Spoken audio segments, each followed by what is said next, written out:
Alright, ladies and gentlemen, welcome back to my realm. I know it's kind of off on my schedule. I actually had my wisdom tooth removed on Monday, so I'm still kind of recovering from that pain, so yesterday I took the day off because it was pretty bad. Like, if I were to rate that on a pain scale, it was probably like an 8 or 9 out of 10. Like, once that anesthetic wore off, I could not sleep. It was actually making me legitimately angry. But you just listened to the Zora's Domain theme from Breath of the Wild, and then you also just listened to Rogue's Gallery Mirage Saloon Zone Act 2 from the Sonic Mania soundtrack. That song was requested by Dio Joestar. Thanks for being a part of the stream. I'm really glad that I got to play that song for you, and hopefully this kind of gives you that little bit of a pseudo-radio experience. So today we're going to be continuing Star Fox Adventures HD. Last time we left off, we had gotten to the point where we were heading to Dark Ice Mines, and I only did a 2-hour stream last time just because I believe I was working that day, so I didn't really have a lot of time to stream and then able to get like a substantial nap in before my shift. But, I mean, I'm really excited to continue this. Just give me just a moment while I get this set up here, and then we'll continue.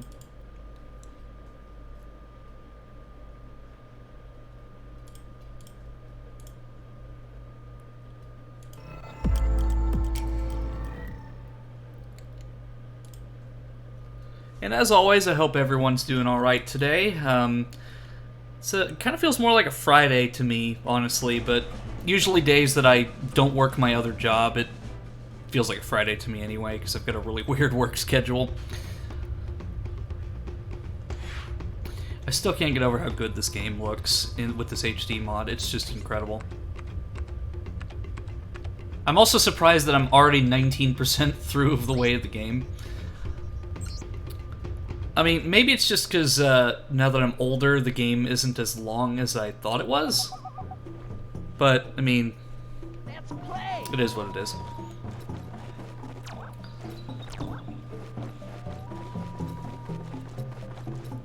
Alright, so just to make double sure on my objective, I'm pretty sure I have to go to Dark Ice Mines, but I think Slippy's the one who gives me the advice. Slippy here! Come back when you need me! Well, Peppy here! Scanners! Fox! I have been studying your mission. Keep going, Fox. I mean, I appreciate the advice, guys, but, I mean,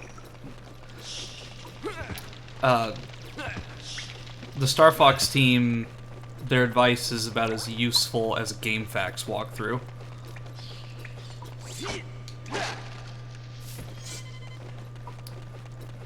Right, so I've got full on those.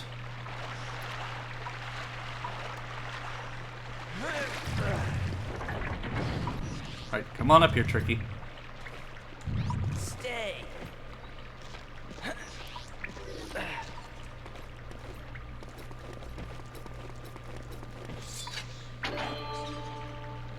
I'm actually pretty excited about this next bit because it's not very often, surprisingly, that we get to do Arwing missions, and when I was younger, I would just do a lot of the Arwing missions over and over again. Even when I was at the very end of the game, like I would just, and I'd beaten it, I'd just load the save file over and over again, just doing the Arwing missions to, like, Dark Ice Mines, Cloud Runner Fortress. Because the unfortunate thing is that once you've left a location, you can't actually backtrack to it. So, like, if you've already done Dark Ice Mines or Cloud Runner Fortress and so on, you can't actually return to those areas and get any missing things you might have overlooked. Which I'm not sure there's anything, like, super important that you could possibly miss in those locations. But at the same time, it still kind of sucks that you can't backtrack to those areas. I mean, it doesn't take the experience away from me at all, but it would have been nice to, like, go back and later on, like, say you had, like, an item that you got at another location, come back to, like, Dark Ice Mines or something, and like a Metroidvania style kind of thing. Oh, hi Trends! Good to see ya.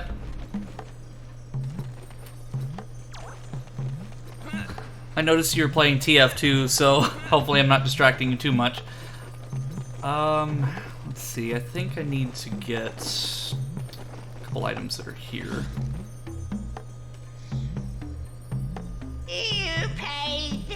much. Okay, I'll sell it to you.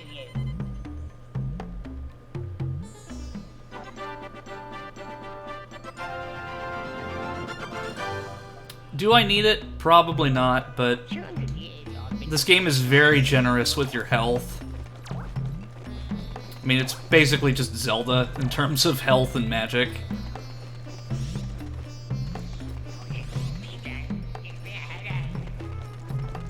Let's see. I could probably get the Krazoa Palace map. I don't need it right now, Pay this much. but it's probably not a bad idea to grab it just in case. Okay, I'll sell it to you.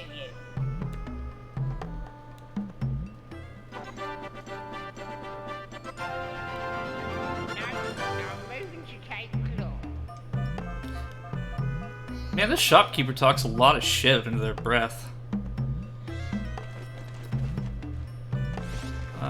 Don't need the Ocean Force Point right now. Dragon Rock isn't until the end of the game.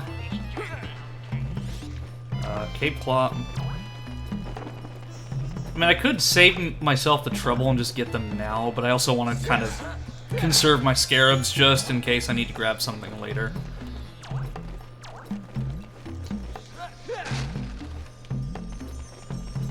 Let me see if there's anything in here that I can get. Okay, so we got fuel cells, fireflies, some healing items. I can buy the fuel cell. You pay this much. Okay, I'll sell it to you.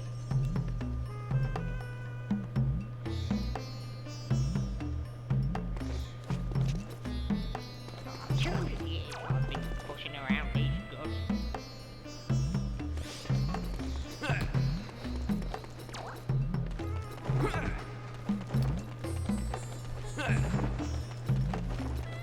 Yeah, the shopkeeper, like, with how much shit they talk under their breath, it's like, it's amazing that they get any business at all. But then again, like, who is actually coming into the shop besides, say, the Sharp Claws? Because, just like, looking at the entrance, I don't think any of these Thorntails can fit in that door. And even then, how, like, they couldn't traverse the hallways either. So, like, well, I guess maybe they could fit, but it's definitely not built for them.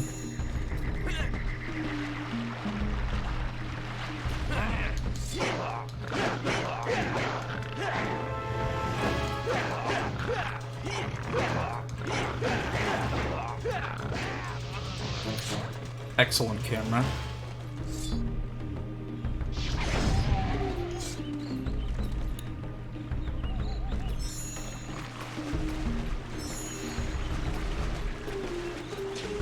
Okay, I think that's all that well, I can get those fuel cells real quick. I mean, I think I only need like 2 or something to get to Dark Ice Mines, but at the same time, it's best to have a surplus of them so I don't have to worry about gathering them later.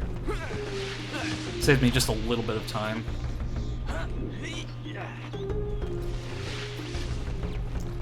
But it's like, even just gathering the ones out in the world, I've never actually had a shortage of fuel cells when I played this game before. Like, maybe, like, once or twice, but I don't feel like I've ever had a shortage of them.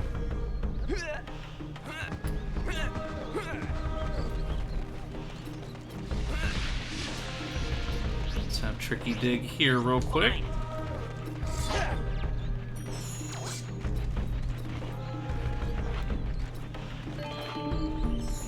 That's a good thing I got that container.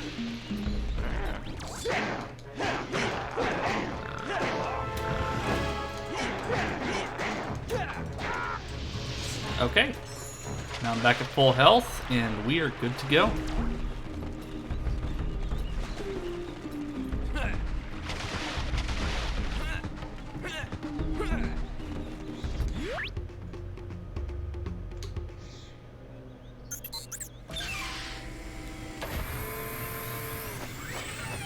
Even though I like the on-foot sections of this game, it's still a Star Fox game in if even just in spirit. So I still really love the Arwing missions of this game.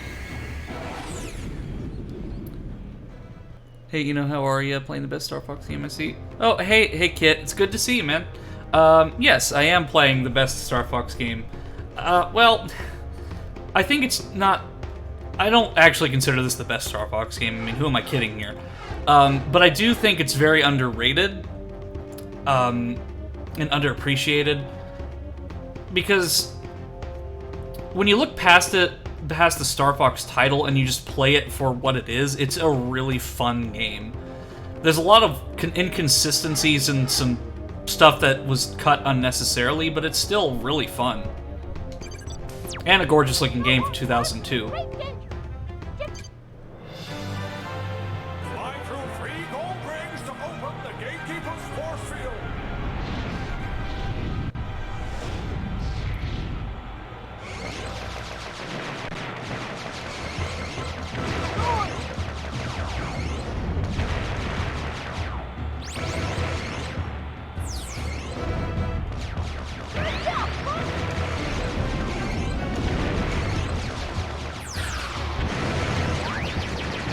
But I mean, for the Arwing segments being pretty much implemented last minute, I mean, they're still pretty good. I mean, they could be better, but they're not bad. And I am royally sucking at this.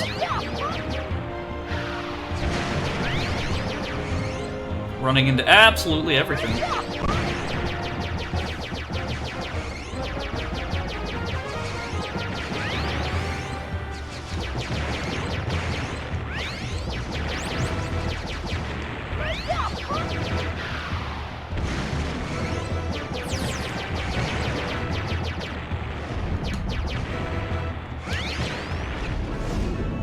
It did it, Fox! The force field is down! It's safe for you to land! Let me out!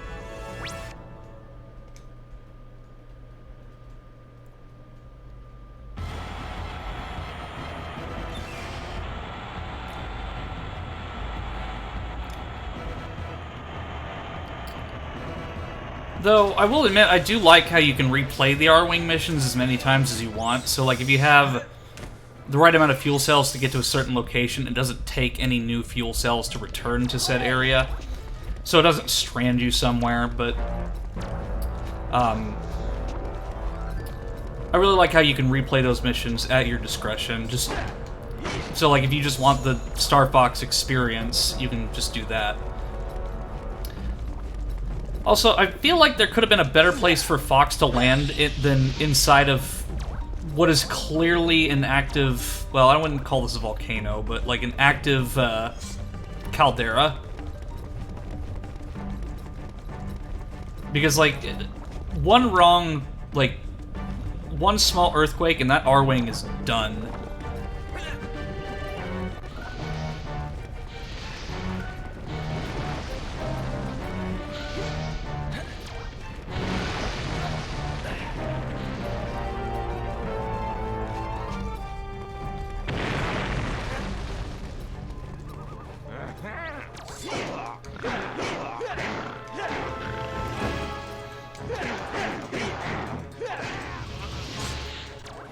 Okay.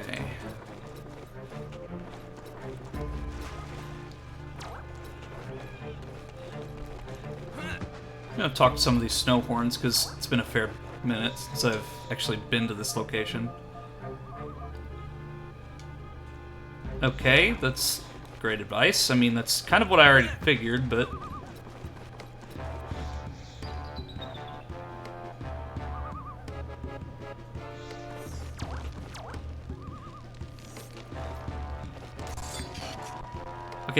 Okay, I'm just trying to figure out, like, how they're actually bound to this, because it just looks like they have a bracelet on, but I guess it's bound to that location in the ground, so they can't actually move. I just wait for my waifu to show up in the game. Well, I mean, you just have to play, like, maybe the first 20 minutes, so you don't have to worry about that.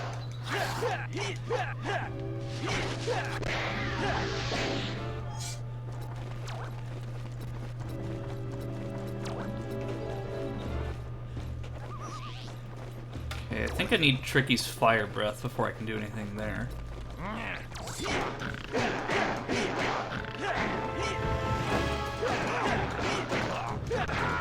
You know, I think my intention is just to stream games kind of like this. I mean, occasionally I'll move on to other things, but it's just I really like to play games like this that brought me a lot of joy when I was younger. Because when I played this, when it first came out, I didn't care that it wasn't like Star Fox 64. I mean, I just liked it because it was a Star Fox game, and you know, growing up not having like a lot of the newest stuff, it was nice to any game that we really got or we rented. I just, you know, I really enjoyed it. I mean, as an adult, I can criticize it because there's tons of issues with Star Fox Adventures that I could point out. The fact that Crystal is basically worthless as a protagonist in this game, because in a Dinosaur Planet, Crystal actually was a playable character. Like, you would switch between her and Saber, aka Fox, so you both kind of had like a branching story. So kind of like Leon and Claire in that regard. The biggest issue for this game for me is there wasn't a sequel. Yeah. I mean, it was the only game like this that was made. I mean, Star Fox Assault... I mean, I like Star Fox Assault, but it was just too short. Like, it had 10 missions in total. And while I really liked that game...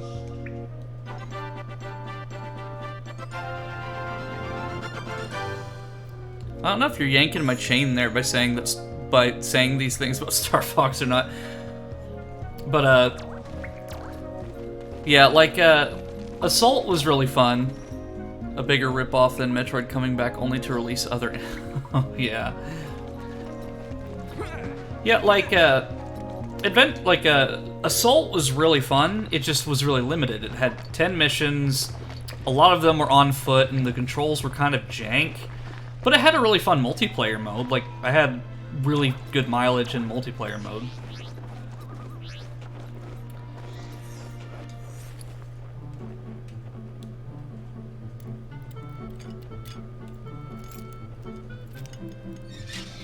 Thank you for releasing me. If you're heading down into the mine, then please look out for Belina Tay, the gatekeeper's daughter. She didn't mean to get us into this mess by telling Scales about the Spellstone. She did what she thought was right. Please help her. Okay, lady. I'll keep a lookout for her. This might be of use to you. I found it while I was working. It looked important, so I hid it from the sharp claws.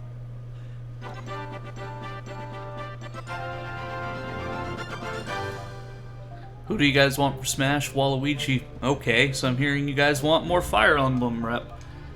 So I get that Fire Emblem is like really big in Japan, and it's a really fantastic game series, but I think that it's definitely oversaturated in Smash.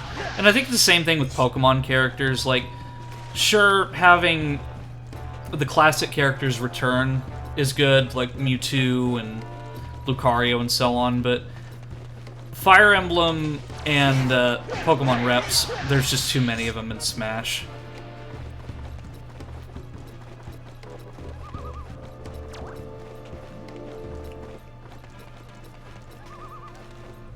Piranha Plant it is.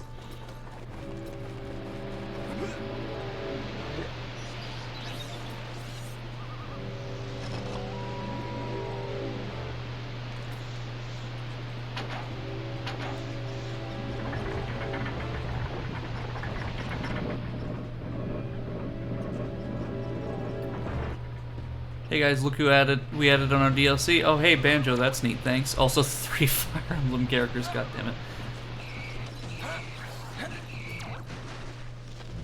Yeah, and it's like, I'm not dissing on people who like Fire Emblem, but some of the characters are quite literally just palette swaps of the other. Like Marth and Roy and, like, I don't know, maybe Corrin, but aside from that, I think it's just beating a dead horse. Or a snow horn.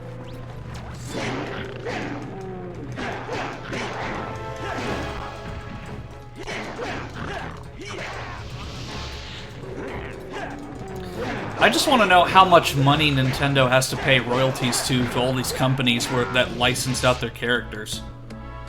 I am forever in your debt. I see your little friend has yet to learn his flame command.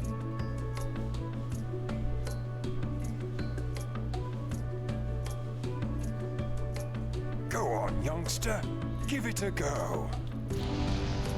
Okay, so this is a part where I just call complete and utter bullshit. So, like, how does he know... Exhausted. I could help you through the main gates. I need some food. How does he know that Tricky can breathe fire? And why is... like, he's like a Triceratops, right? Like, how is he able to...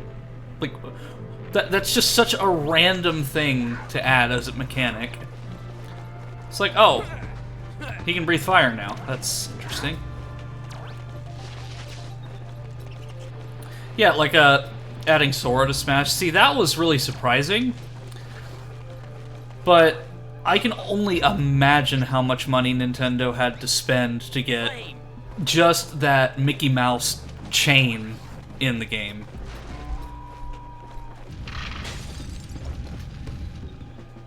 Because, like, they added Sora and, like, all of the other...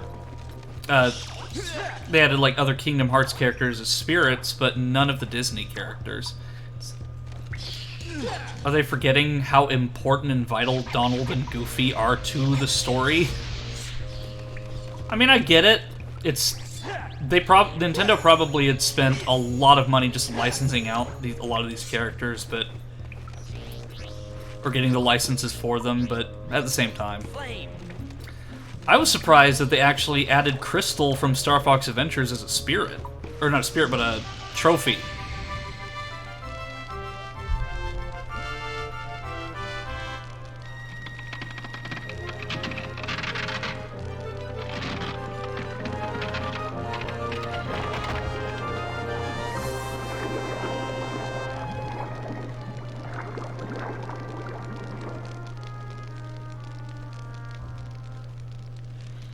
Look, damn bats.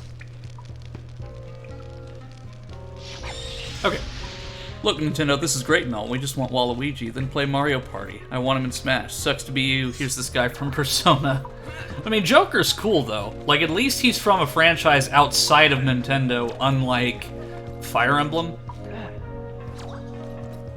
And I've never played Fire Emblem, so I can't really say how good of a game it is, and I respect it because a lot of people love it, and it's a really high-selling game over in Japan and over in the States, but at the same time, it's just, I think that we could do with less Fire Emblem representation in Smash Bros. Next time around.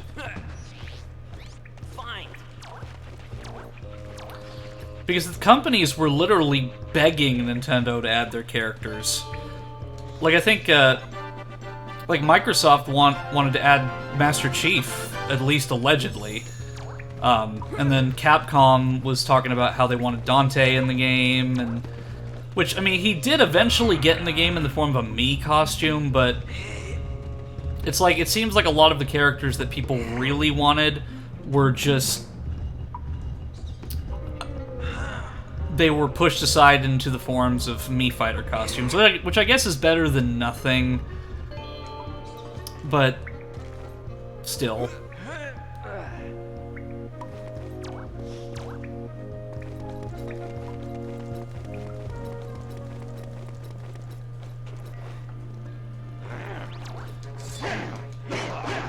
Well, at least with Sans in Smash Bros, he actually got a custom track added with the Mii Fighter costume, so you got a little bit of a bonus when buying the outfit.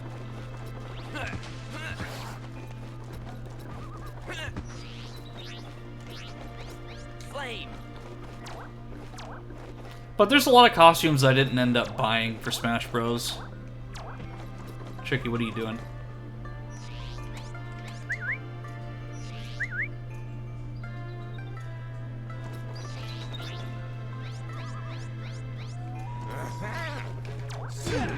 Damn it, Tricky.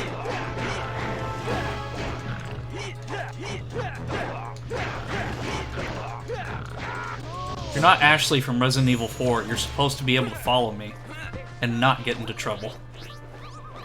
Flame.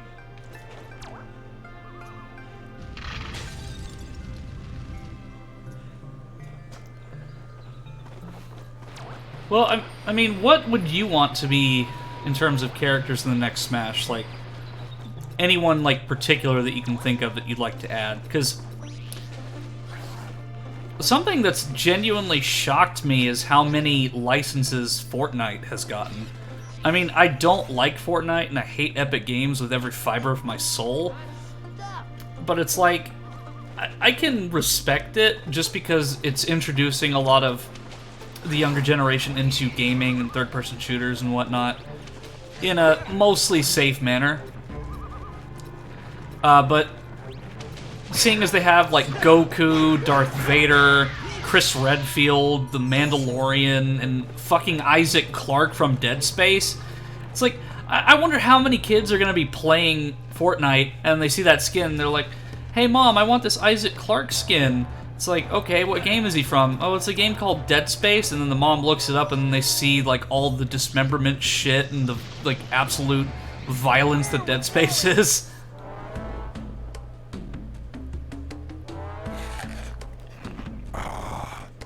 That's better. But I need more. Oh, come on, I went out of my way to get that for you, and you're like, oh, well, sorry, you gotta get me more. Spyro, Ratchet & Clank, Freddy Fazbear. I would question how Freddy Fazbear would work in that circumstance, but then again, fighting games have gotten stranger characters to work. Like Phoenix Wright in Marvel vs. Capcom, for example. Like, the guy's literally a defense attorney. So how in the world is he supposed to fight? But then, literally, it's just him, like, throwing papers and, like, shouting objection at people. Fine. And he's actually a pretty overpowered character in Marvel vs. Capcom, if you know how to use him. But, and I'm not just saying this just to say it, but Virgil is actually considered to be one of the most unfair characters in Ultimate Marvel vs. Capcom 3.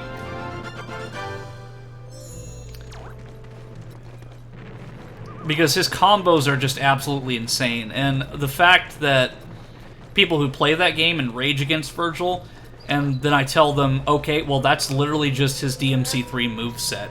He has like 40 more moves in the later games. So somebody actually modded UMVC3 to add his DMC5 moveset, and he's just completely broken. And I probably wouldn't even play as him in a fair match just because of how unfair it is.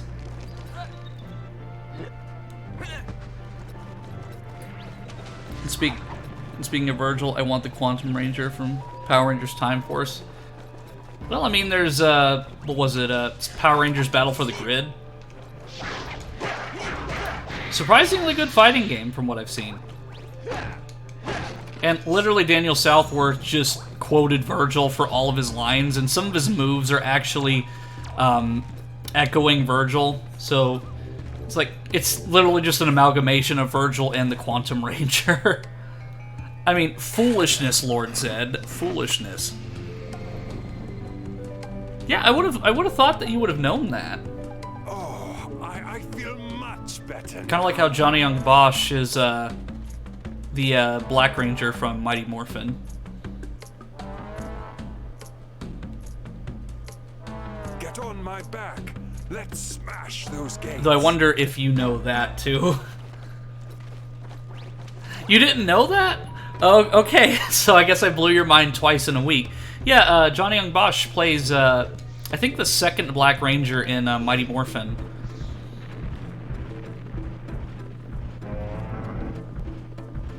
Yep, he is a Power Ranger. I think that's where one of the first things that he did in acting was Mighty Morphin. Like, I'm not going to say it was the very first thing, because I don't know, but it's one of the earlier things that he did. Yeah, I believe so.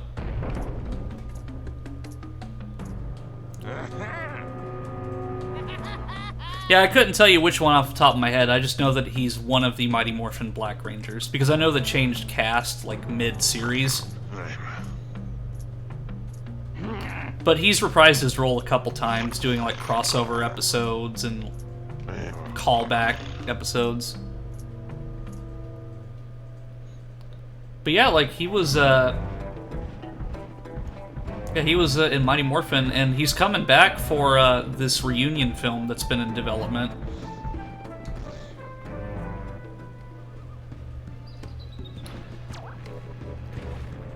And a lot of people were looking at that reunion film and they thought it was disrespectful to Jason David Frank, but from my understanding, Jason David Frank was involved in the film to a degree before his passing. So it's not like they excluded him on purpose. It's just that he was involved in it, and sadly he passed away before anything could be filmed, from my understanding. But as far as I'm aware, he was involved with the project to some degree, because it was in development for a couple of years. Flame. You wanted to retire Tommy Oliver from the franchise? Yeah, I mean, he'd been doing it for a long time, but he loved being a Power Ranger. And that's honestly really cool. Like, he was one of my childhood heroes growing up.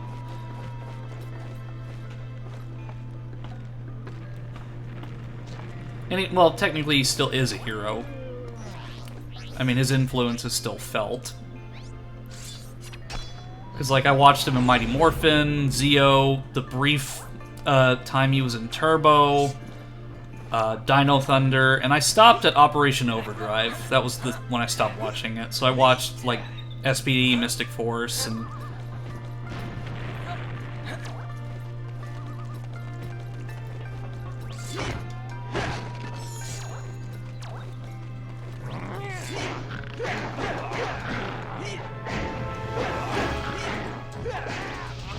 I mean, a lot of people look at Power Rangers as, like, really kiddie, but, like, the choreography and the fighting is really well done.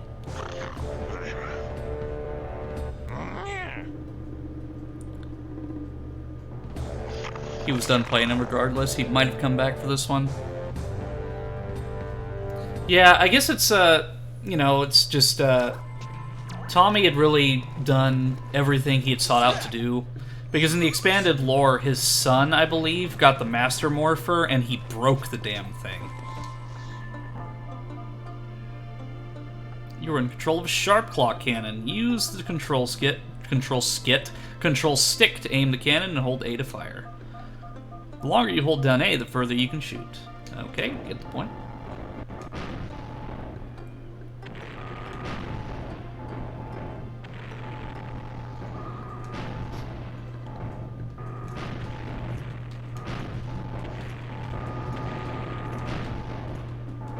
Way too far.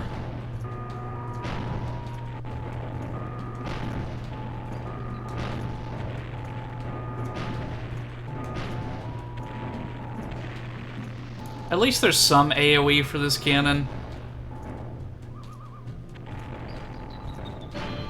Okay, good. I was worried that the one that went in there was going to block my way.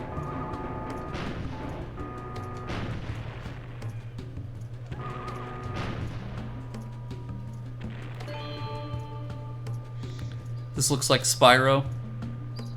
People are theorizing that Adam will get the green Power Rangers, but like Adam has enough power. Yeah. I mean, I really like the blending of Rare's design with the Star Fox IP. Because when you look at these characters, you can definitely see like the cartoony looks of the Rare characters, but then you mix it with Star Fox and you see like all the individual hairs on Fox. It's a really pretty looking game, and I would say that the models look better than some of the Star Fox Assault ones, which is strange considering that game came out like 4 years later. But Rare has always been like really good with graphics. Like the original Dinosaur Planet ROM, they were really pushing what the capabilities of the N64 to the point that the game literally ran at like 15 to 10 or 10 to 15 FPS. But like it had fully voiced characters. The poly count was exceptionally high for what the N64 was capable of. But I mean, until that ROM is fixed up or they reverse engineer the source code, there's no telling what the game is going to be like. Because it was pretty much like finished. It was just, there was a lot of stuff that needed to be tweaked, and it crashes quite a bit.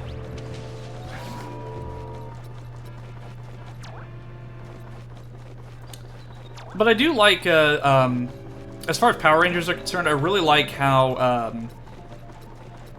we get all this expanded lore and all these side stories like Battle for the Grid and the storyline with Lord Dracon. Because it's like Rita turning Tommy into the Green Ranger initially was because she wanted like a servant or something, but then I'm trying to remember where the door was here. Okay, right here. But seeing like what would have happened had Tommy stayed evil is really interesting.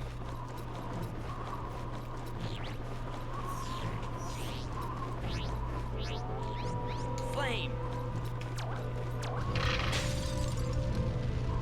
Johnny Young Bosch voices Nero. Yeah, he voices Nero. You'd be hard-pressed to find some anime-related thing that Johnny Young Bosch has not starred in. He's also Jonathan Joestar in the English dub of JoJo's Bizarre Adventure.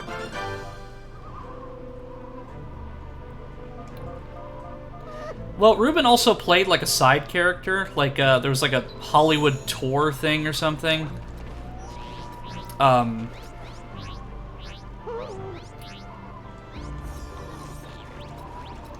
So, technically he's been involved in Power Rangers, but, like, not actually as a Ranger, which is disappointing.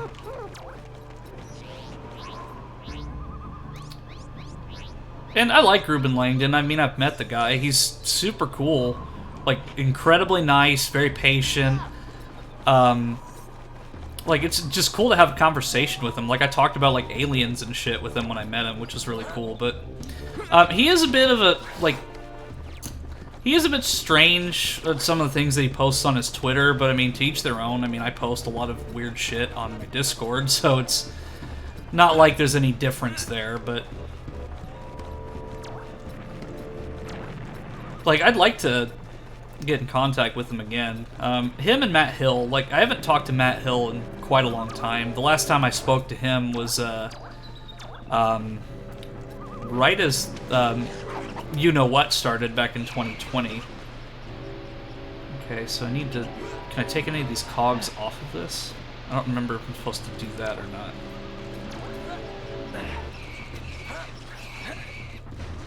Maybe it's for another bridge. Define weird shit. Well, again, I don't want to, like, disrespect him or anything, but it's just like talking about, like, multi-dimensional aliens and stuff. Like, I mean, it's to each their own. Like, it's just not my thing. But like I said, I talked about aliens and stuff with them for a substantial amount of time, because he's pretty knowledgeable about that stuff. Like, he's definitely a UFO hunter. Oh, okay, it's up here. Or down there, or something. It's either one. I'll find the way, eventually. Oh, it's right here. Yeah. And I don't remember if I'm supposed to do this in a certain order, because they have different sizes.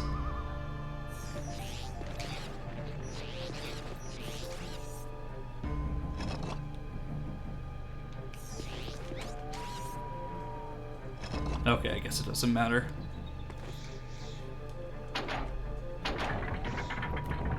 Exactly. I mean, if you want to talk about alien stuff, Ruben Langdon is your guy. Like, super cool actor, super cool person. But, yeah, like, you want to talk about aliens, like, he's your man. He has, like, his own documentary series where he interviews people who experience this kind of stuff, too. So he's, like, really multi-talented, and I respect him quite a bit for that. But I mentioned Matt Hill. Matt Hill was Ed's green jacket wearing Ed from Ed, Edd and Eddy. He was Kira Yamato in Gundam Seed. He's been in a fair bit of anime as well, and also other shows. But also, really cool guy. Like, he was really supportive of me whenever I was in college, and was, like, doing my radio stuff, so... Oh yeah, I gotta get Tricky to... Well, I'm actually gonna feed him to full capacity, that way I don't have to feed him mid-challenge. You know a guy here a lot, Steve Bloom. Yeah, I like Steve Bloom. So... Fine. Okay. So maybe I have to... Oh, I have to hit the switch, that's right.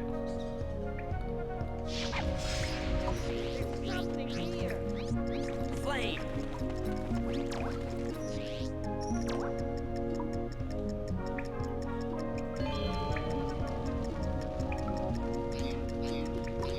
Come on, Tricky. Yeah, I hear Steve Bloom's a really cool guy to talk to as well. I really like it when actors are humble about the work they do. And they're, like, really respectful, and they're really good with fans. I really appreciate that. I mean, there's obviously going to be some shitbag celebrity voice actors, but, I mean, the ones that I met have been really pleasant. I mean, Mike Pollock was really cool to talk to, but he was more professional. Like, he wasn't one to, like, just small talk. He was just, you know, to the point, like, here's like, what we're talking about, like, I'll give you some fun facts about the work that I've done, but he wasn't one to really, like, bond with people. He just kind of, like, he was happy about his work, and he was appreciative of what we did, but what he did, but still. See, I tell you what, there was a voice actor that I nearly got the chance to interview, and that's John St. John, the voice of Duke Nukem. But our schedules didn't line up, so we never got the opportunity to, and I never got an email back, so I never got to actually talk to him, but he was easy enough to get a hold of. I just shot him an email. It's like, hey, can I interview you on XX date? And he's like, sure, and then our schedules didn't line up, and that never happened, but I almost got to interview John St. John. I mean, nowadays, I'd like to interview more voice actors, but it's just, right now, it's kind of, like, not really what I've been interested in doing. Just because I'm kind of branching out on the things that I do via Twitch and so on, so... I mean, maybe someday. Because it's always good to have a network of people that have been in the industry like that for a long time. Oh, hey, Dio, good to see ya. I actually played your song in the intro to my stream. So if you watch the VOD later, you'll be able to see it, and I might clip it as well, just so it's permanently there, so you can go back and reference it, but I played your song.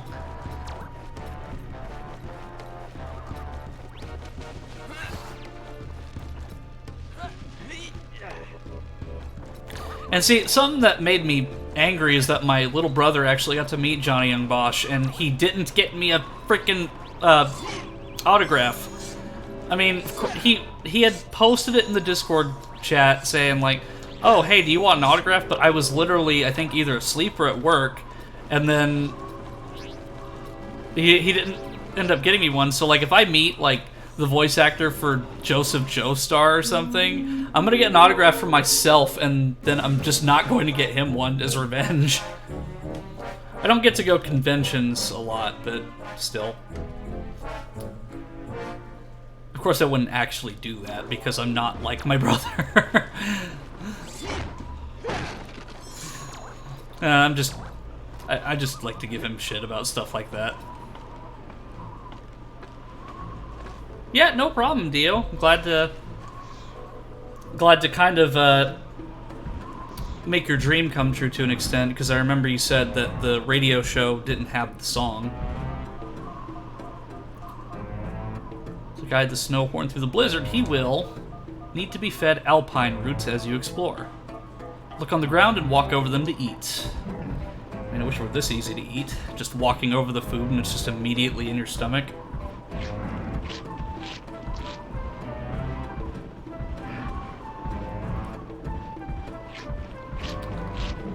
It's been a very mild winter, I've noticed, at least in the area that I live. Today, for example, it is 60 degrees Fahrenheit, which is ridiculous for this time of year, because in the climate that I'm in, February is usually one of the coldest months of the year. Usually the snowstorms don't come until, like, mid-February, and we've had a couple ice storms and freezing rain and snow occasionally, but it's been pretty mild in terms of winter. But the winter weather around here is pretty weird, because sometimes we'll get snow in the month of May. Because I remember back in, like, 2013, they nearly canceled school in the month of May because of the snow.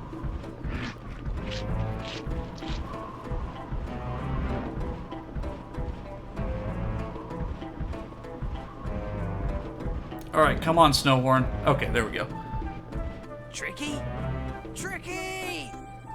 Your friend will turn up. They usually do. Maybe I can help until he does. Yeah, I'd love to see any of the dub actors, because Johnny Young Bosch, of course, plays Jonathan Joestar. I'd like to meet him, and I really wanted to meet DC Douglas, the voice actor for Yoshikage Kira in Part 4, because he's literally Wesker from Resident Evil 4. I'm trying to think of who else I'd like to meet from there. Because since I watched the sub primarily for JoJo, I don't know a lot of the dub actors for specific parts.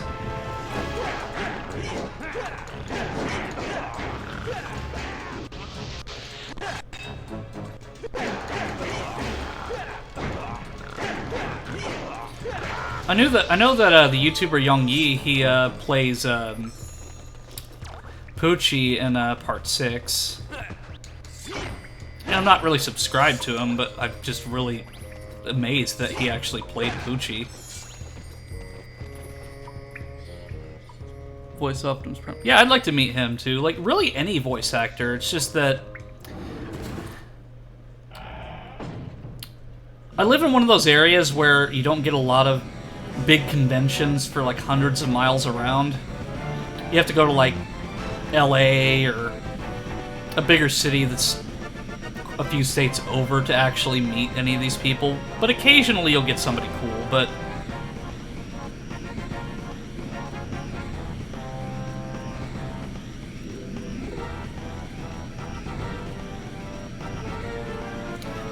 I tell you what, I'd love to meet Charles Martinet, the voice of Mario. And Jim Cummings, like Jim Cummings and Tom Kenny, especially those two. Like, Tom Kenny has been in so many of my childhood shows, and Jim Cummings as well.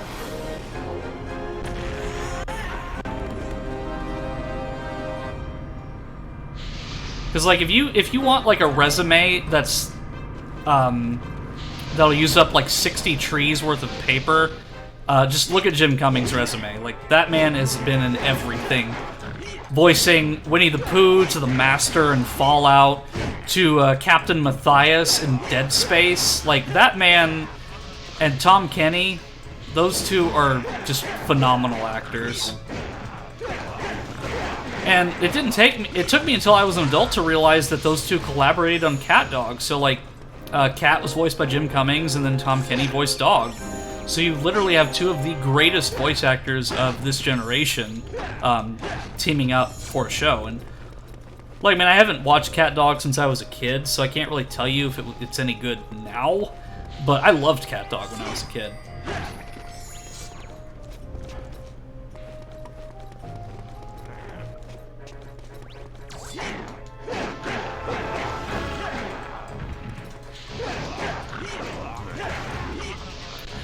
Chuck Huber would also be really cool to meet, too, the voice of Android 17. I don't know why I did that, I didn't need the power, but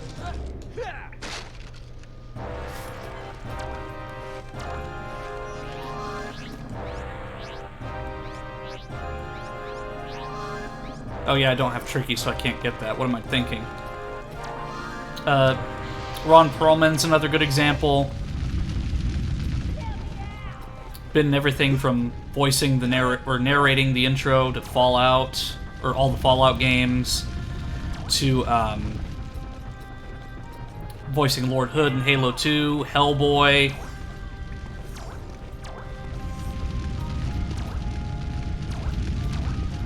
Okay. So, need to get a key. And I fell into lava. I should also probably save now that I think about it, because if the game crashes, I'm going to have to start all over.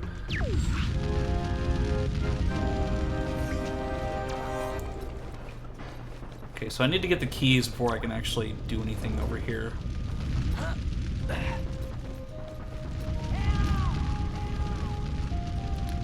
I think one of the biggest criticisms about Star Fox Adventures is that it's too Zelda-like, where pretty much you're just playing a Zelda ripoff, but at the same time, is Zelda really a bad thing to be ripping off? I mean, it's a really successful formula, and the fact that it's Nintendo, technically rare, because they're the ones who made it, but it's still a Nintendo licensed game. It's like, that's not a bad franchise to be quote-unquote ripping off. I mean, I'd much rather Rare do something like that than some mobile game company that just rips assets and puts them on the iOS App Store or the Android Store. Tricky, you can't even see me. Why are you cheering? But it's kind of like, I've seen a lot of GTA rip-off games on the Android Store that literally ripped assets from Left 4 Dead and had, like, Francis and Bill and so forth as characters. I mean, it's great that Valve is open about people using their assets, but not to the point where they're literally just reselling them on the App Store or the Android market.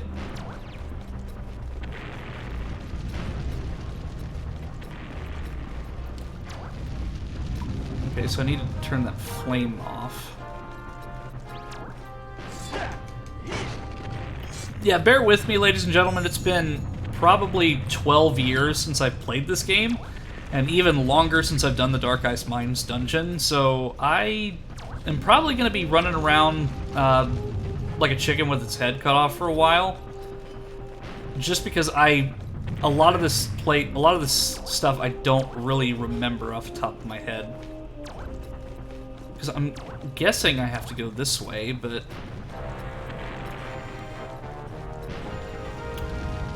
that flame's blocking my path,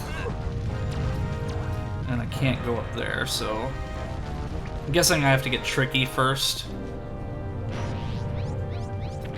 So I need to get the key. So I'll come back.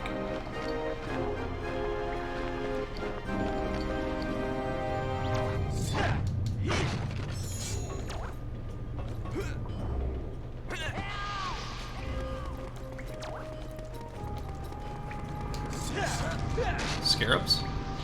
Nice.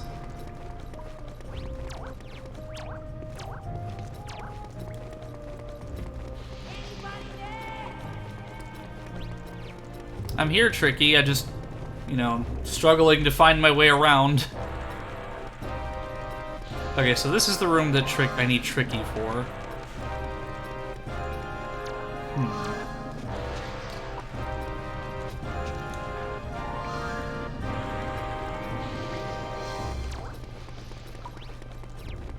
Never thought I'd get stumped on Star Fox Adventures, especially because I was able to figure this out without a walkthrough when I was a kid, but now I'm just like, what do I do? I'm sure it's something really simple that I'm just overlooking, but, you know, I think the beauty of it is that I don't have a perfect run of this game, because it shows that I'm human just like everybody else, so I'm gonna make mistakes.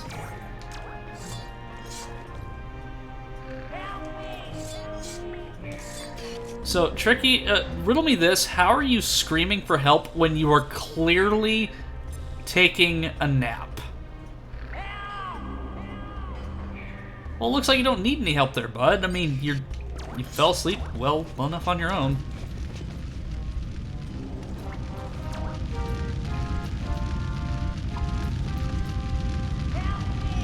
Okay.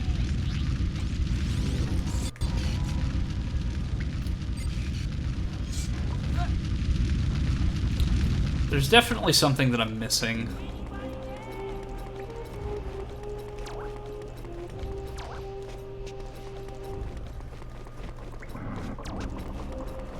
Because I don't have a key to access that area. So I'm just gonna run around in circles and pray that I'm going the right way. So I'm gonna go back this way and see if there's something I missed, because there might have been like a staff switch or something that's over here that I'm not seeing. But worst comes to worst, I've got the power of the internet. Do you feel wiser with your wisdom tooth removed? Well, not anymore, because I got hit with a boulder. No, I don't feel wiser, but I feel more in pain. Okay, there is a switch there.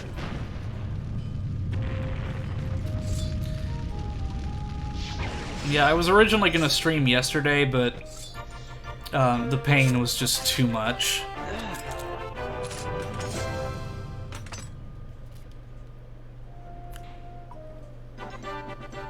Stopping boulders with face isn't medically advised.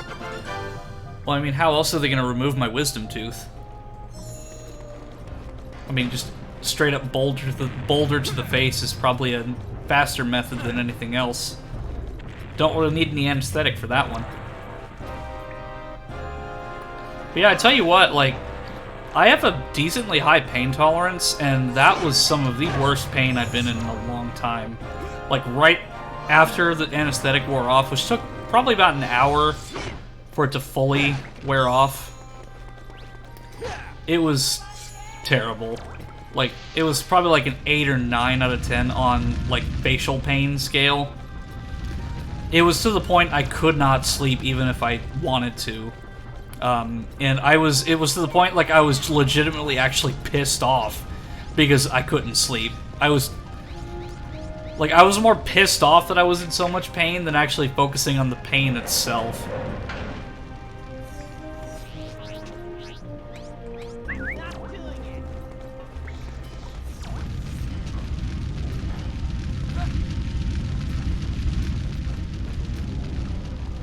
Just swallow the boulders and hope for the best. Well, if I want to just take out all of my teeth, then that's a good method.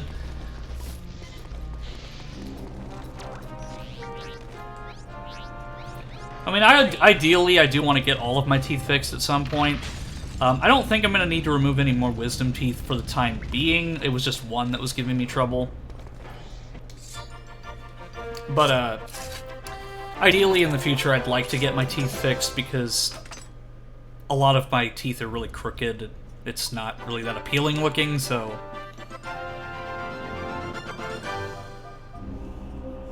Actual jawbreaker.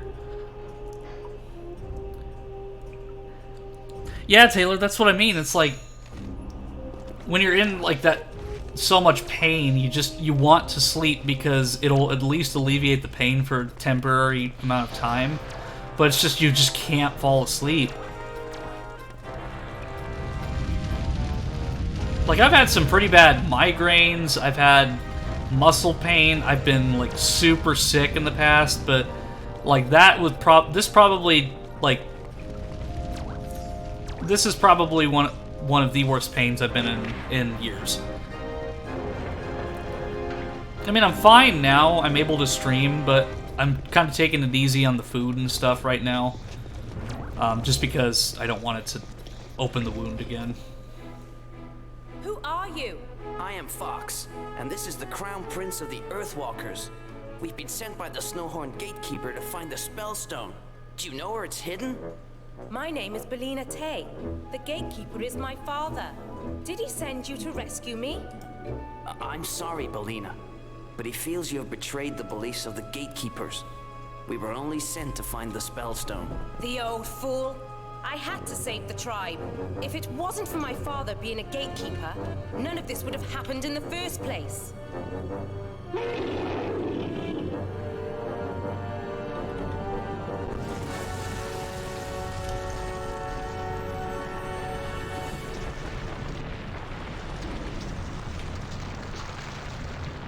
Oh, whoops, typed that in wrong. Trying to give you mod powers from the abilities of Streamlabs. Yeah, I'll probably just have to mess with that later. Are you there? Listen carefully! Find a way to the bottom of the mine! I'll meet you there!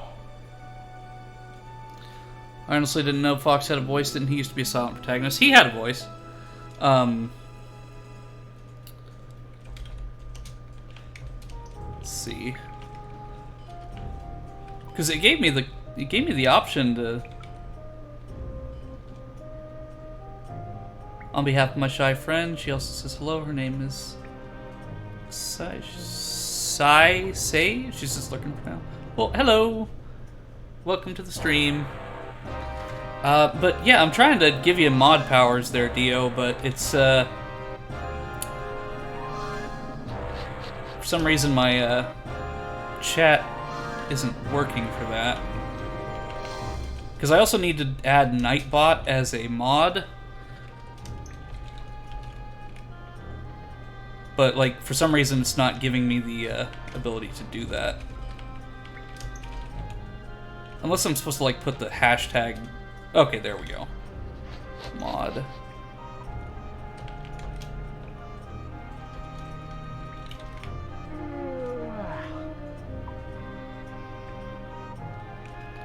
Alright, give me just a moment, ladies and gentlemen. I'm gonna see about doing this real quick. Just so I don't have to worry about it.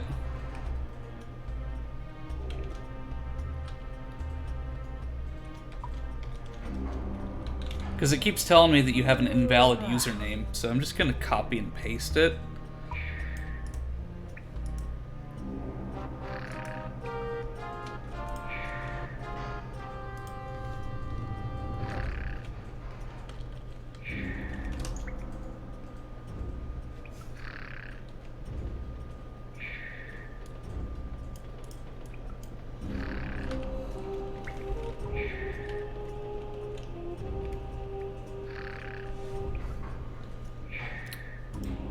I wonder if that worked. Okay, cool. And then I'll also mod Nightbot as well, just so you can use chat commands. Okay. So it doesn't actually tell me when it works or not, so just, yeah. Anyway, let's get back to it. Sorry for the brief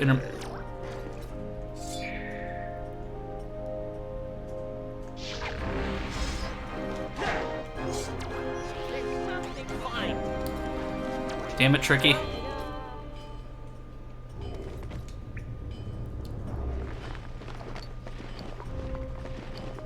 Yeah, I was trying. I was trying to put in like a capitalized I because I thought that's what it was, but I don't know. I was also typing it in wrong, so that's also a potential thing.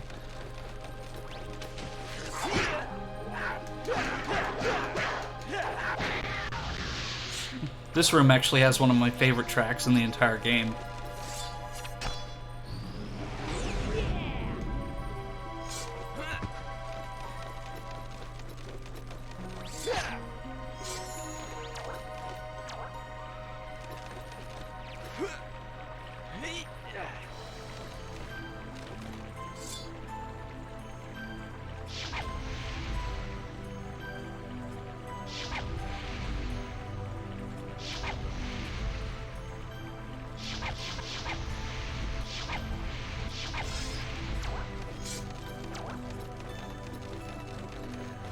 Okay.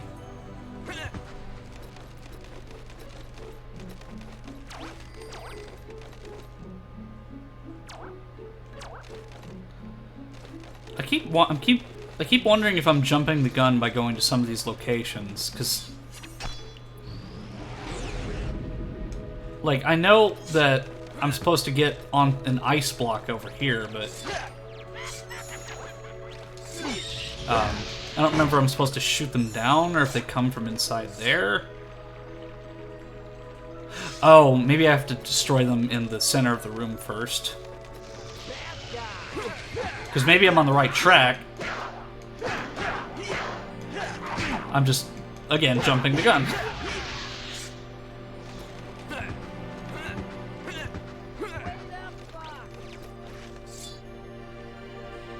Yeah, because there's one right there. So I was on the right track, just, train was, delayed.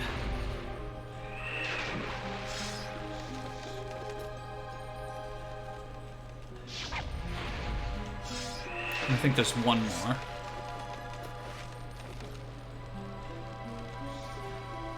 Yeah, really, I'm pretty chill with my rules. It's just, of course we've had discussions about this, like, off-stream, like, stuff that is considered acceptable and not acceptable. I'm still going to add a couple different rules to the list, probably after the stream, because there's some things that I've been meaning to add, I just haven't had the time. Let's see, probably hit it from here. Yeah, right there. Or, no, maybe I got all of them.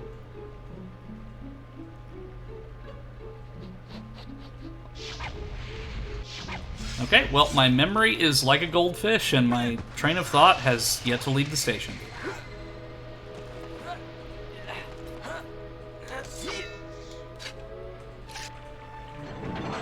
Okay, yeah, I was on the right track with that. Take a shot every time I say I was on the right track. Don't actually do that because you'll probably get alcohol poisoning.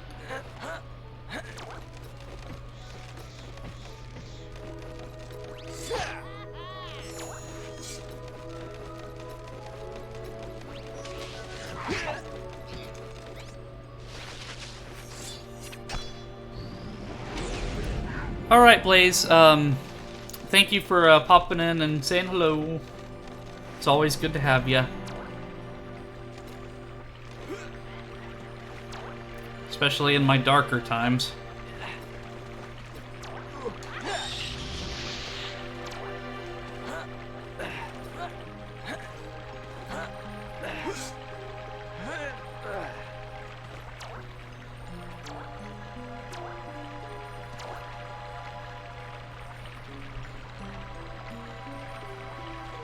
Let's see.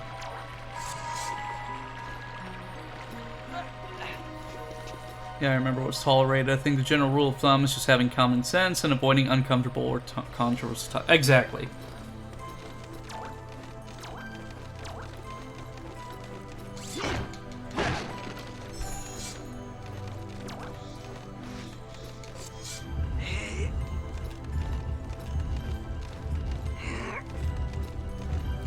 Because I do want this to be a really chill place where we can all just talk, hang out.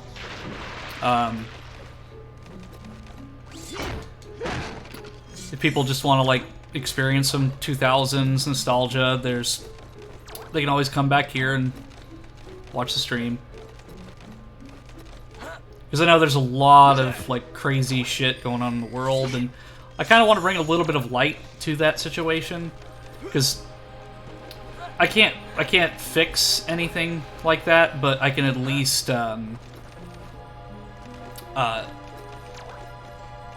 bring as much light to the world as I'm capable of. So I pushed that down there, but I'm not sure what that actually did. I guess I'll just go this way then.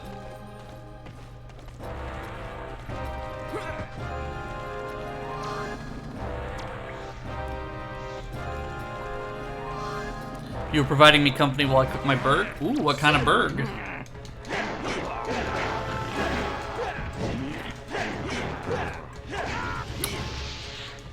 Yeah, I actually blocked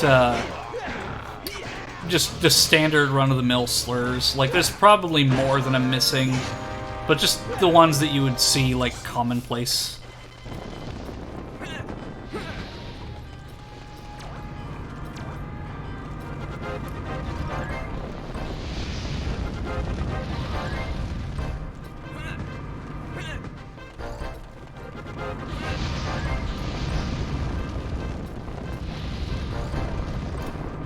I am running into absolutely every one of these flames.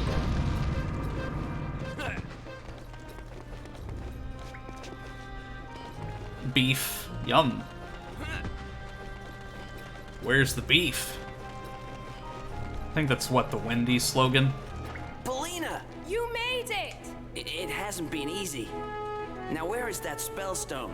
My father didn't say exactly where it was, but he knew that General Scales had hidden it somewhere close. Look carefully. I'm sure you and your little friend can find it before they do. Time is short. You must find the spellstone. A crab burger?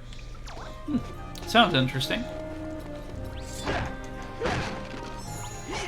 I really want to visit Portland sometime, just because Portland, Oregon has some of the most obscure food options. They have a place called Voodoo Donut down there.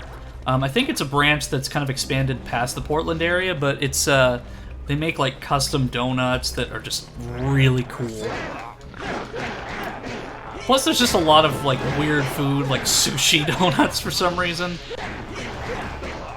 I think I even saw spaghetti one, so Portland is just like known as being like weird, but in a charming sort of way.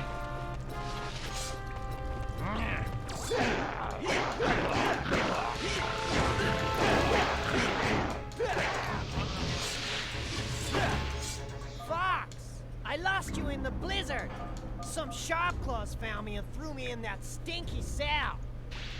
Nice to tell me that as I'm trying to burst open a crate, Tricky. I mean, I kind of figured that's what happened, but I mean, if I wanted your commentary, I would press the A button, intentionally talking to you.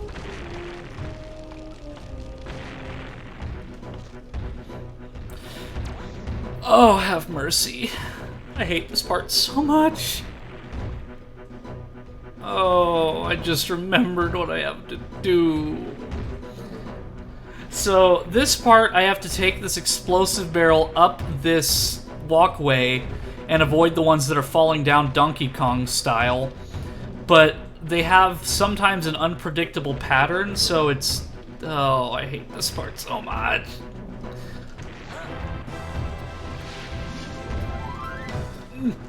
Come on, come on. Nope. Nope.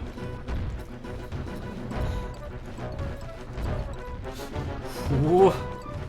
Okay. Nope, nope.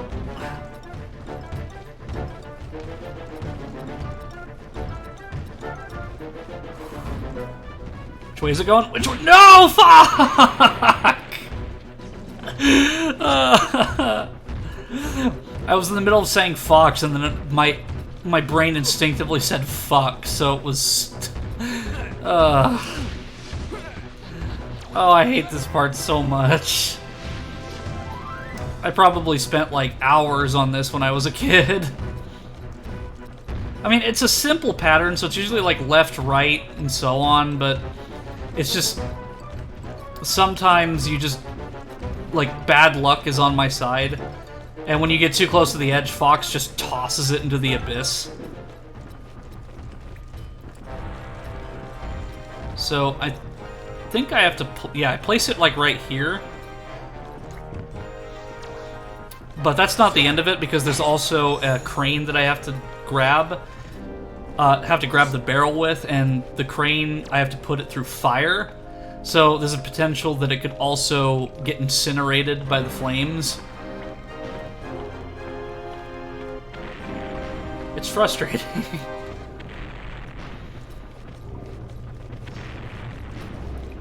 Yeah, this crane right here. So I've got to disable...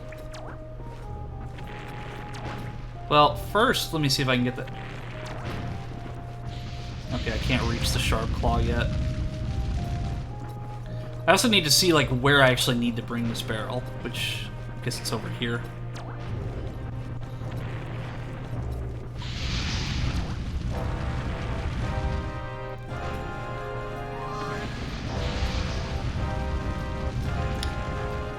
Yeah, y'all are making me hungry. I have to, like, I kind of, like, went against the rules and ate some solid food yesterday, but I learned my lesson because it was painful, so I'm pretty much just eating, like, rice and soup for now, but I am craving a good burger right about now. Still here, by the way, just doing some touching up on the story idea. Hey, no problem.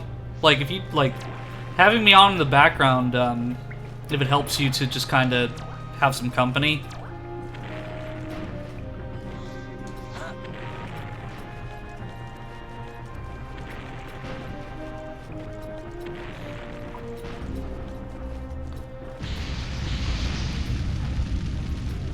No!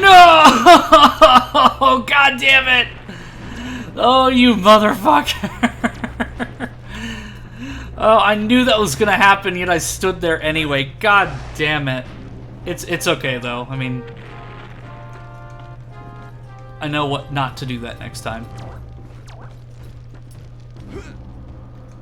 I was gonna say that I do want to kind of like be that streamer where like you can watch me directly, or you can just have me on in the background and just while you're doing other things. Because while I do rage sometimes, as you've seen, I'm gonna try to be relaxing, just a chill space, which is why one of the tags is 2000s nostalgia. Because I definitely want people that fondly remember that decade to see the stream.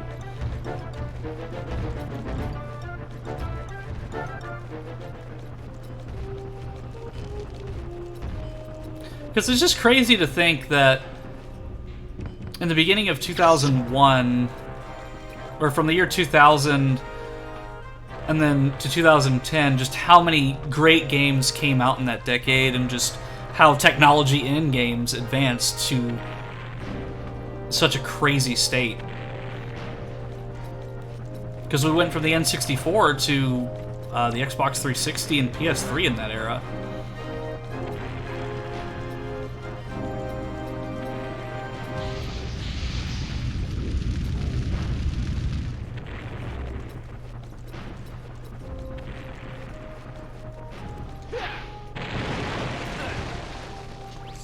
It still amazes me that Dead Space and Halo Combat Evolved came out in the same decade. Oh yeah, of course, the GameCube. I mean, that's what I'm playing the Star Fox Adventures with.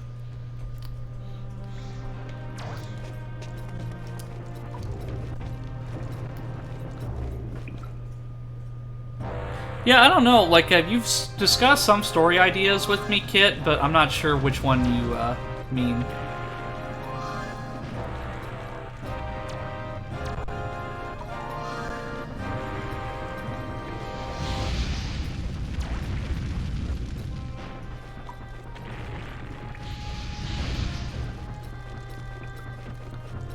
So, because my memory is shit, I had no idea what that switch actually did, because I was looking at the chat.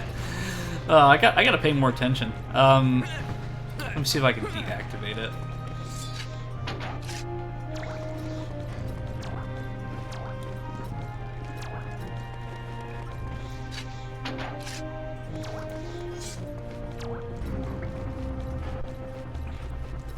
I do like how all these Sharp Claw switches are pretty much just like all the staff can activate all of them, and they're just in random locations.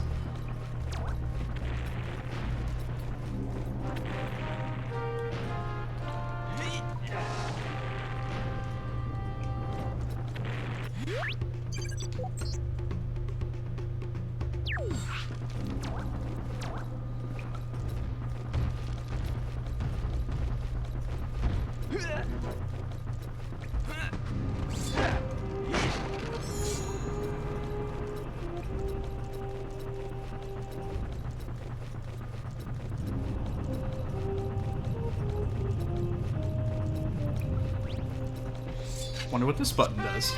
There we go. I'm now sitting at my desk, eating and watching. That's the way to do it.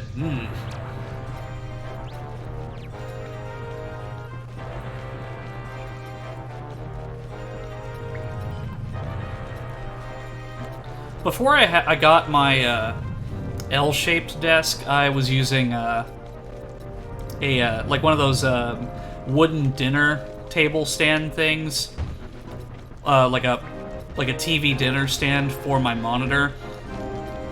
But now that I have this desk, I actually can fit all of my stuff in one place, which is great.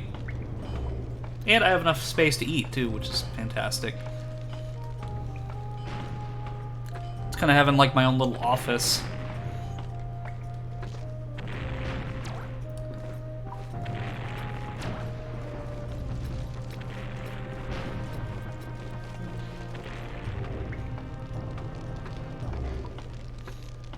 Alright, now I'm gonna take out this stupid sharp claw that destroyed my fuel barrel. Yeah, that's right. I came into your house and I'm beating you with my staff. Couldn't think of anything clever. But I've got his cannon now. So riddle me this, why exactly do they have a cannon just randomly here?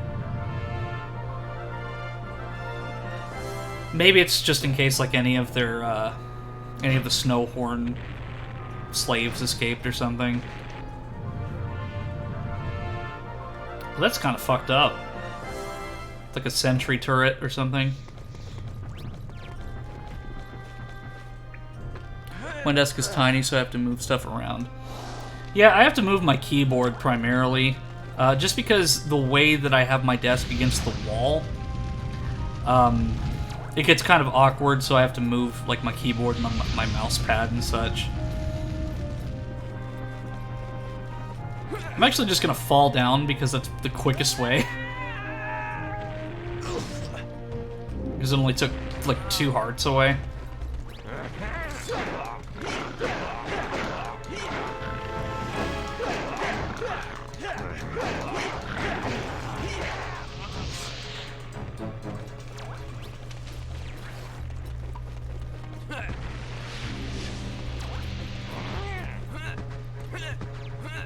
Okay, gonna avoid the sharp claws as much as I can. Damn it! I'm trying to.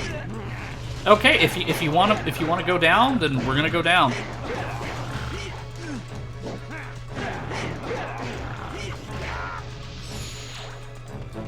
I just want the scarabs, damn it! Just give me the damn scarabs. Here, I'm gonna take this and I'm just gonna run this way just so I don't get in combat again.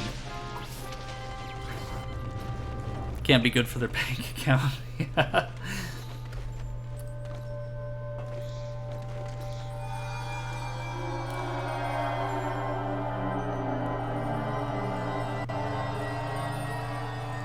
I want to know who's the dastardly villain who bought hundreds of crates worth of barrels just to constantly chuck them down. Probably the same one who provided all the ones to Donkey Kong.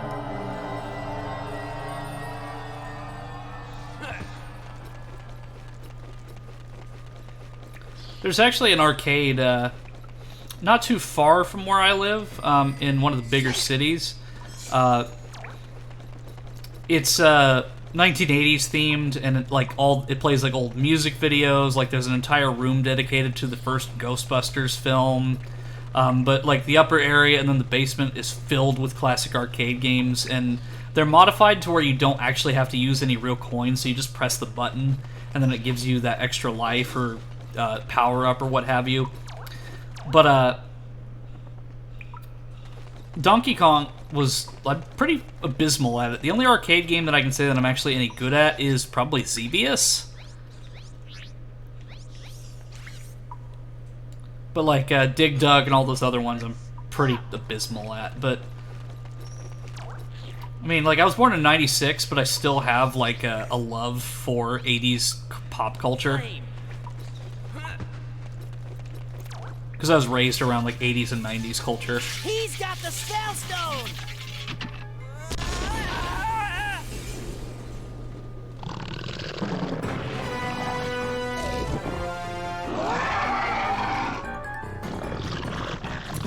You know, I wouldn't be surprised.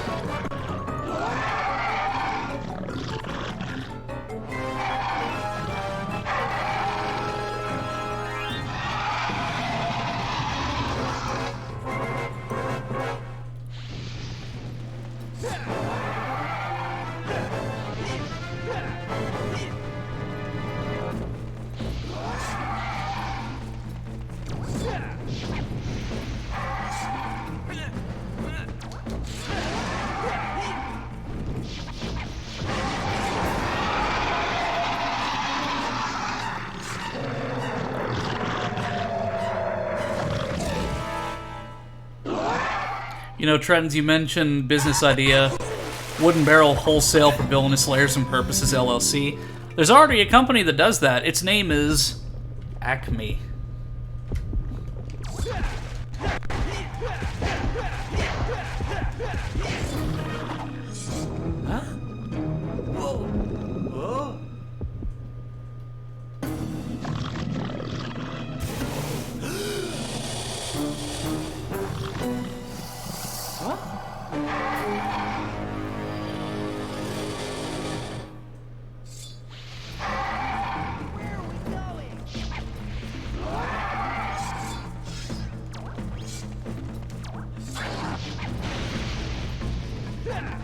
Oh yeah, I have to wait till he charges up an attack.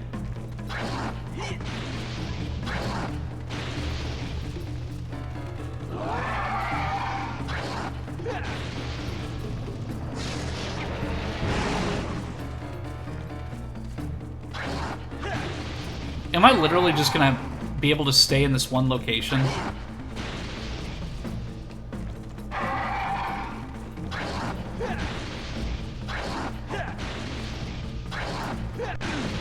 Tricky, move your fat ass.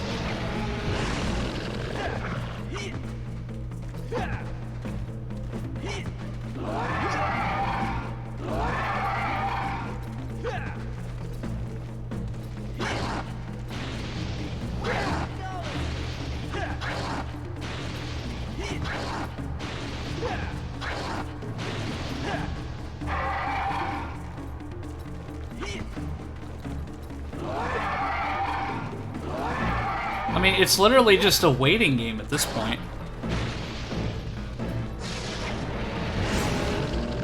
Like, literally, that's all it was. I guess I overcomplicated it in my mind when I was younger.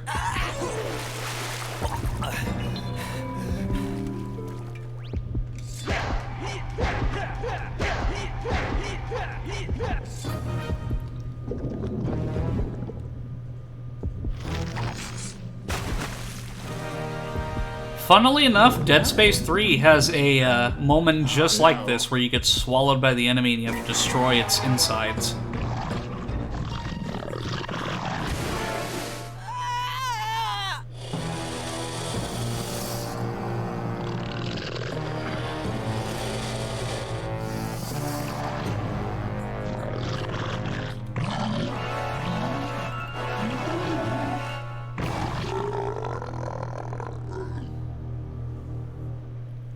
Reminds you of Men in Black. Oh, yeah. Are we talking about, like, I need sugar water, like, Cockroach Man? You must work together to Or, lead the Snowhorn wait, tribe against I don't remember Scales which one it instead of was. fighting each other. I will, Fox. Because of you, my people shall no longer live as slaves. Okay, we'll see you soon. We gotta take this Spellstone back to the planet. Yeah, Men in Black, like, some of the visuals were pretty disturbing. Like, I remember watching that movie, like, shortly after it came out, like, the first one and then the second one. I never watched Men in Black 3 or, like, MIB International or whatever. I just thought it was unnecessary.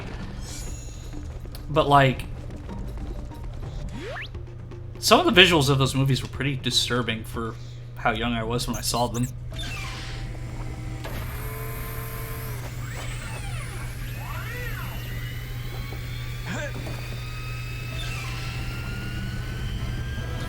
But like Will Smith actually like did a rap song for the first movie, I think, because I remember that my music teacher in elementary school like actually played that song, because we did like this intermission thing where we would get up and we would like dance to certain popular songs of the era just to kind of get us pumped up for our music education.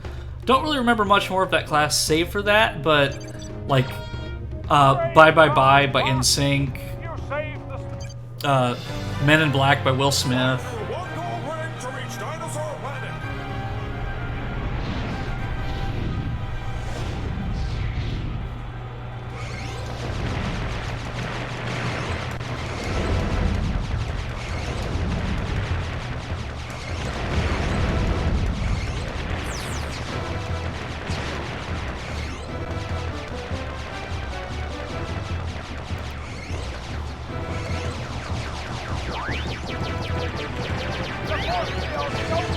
I don't know. While we're on the topic of 2000s nostalgia, for those of you in the chat, what are some of your favorite 2000s artists? Like, I'm thinking specifically more early 2000s, but like, really any artist from that era that's like, that could still be popular today, but one that was kind of like really super popular in that era. Probably one of my favorites growing up was Aaron Carter, which made it all the more tragic when I learned of his passing. But of course, like, I was a really big boy band guy growing up, so like, that one 2000s playlist. Yeah, I have, oh, actually beat my high score.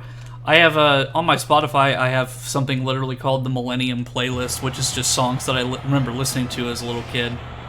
So you have, like, Outkast with Hey Ya, Bye Bye Bye NSYNC, some Aaron Carter, Bowling for Soup. Guilty pleasures, but ones that I still enjoy. You've got to help us. Those horrible shark claws put out our lovely beacons, and it gets too dark at night. We be scared of the dark. Okay, stop crying. I'll see what I can do. Don't forget about the spellstone, Fox. You have to return it to the first point temple.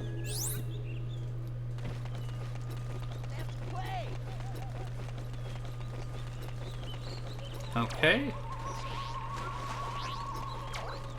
I think I have to get, like, a specific kind of weed, to light that fire.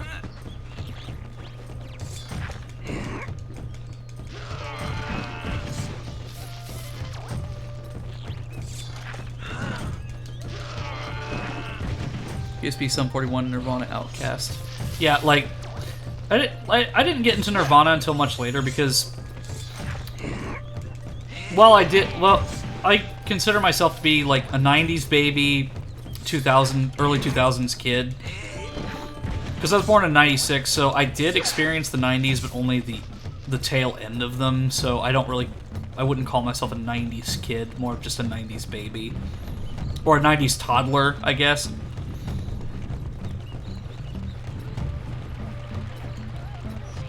But yeah, Outkast, like, I've been jamming to Outkast in my car lately, just gets you really, like, their music just gets me really pumped up for when I'm driving.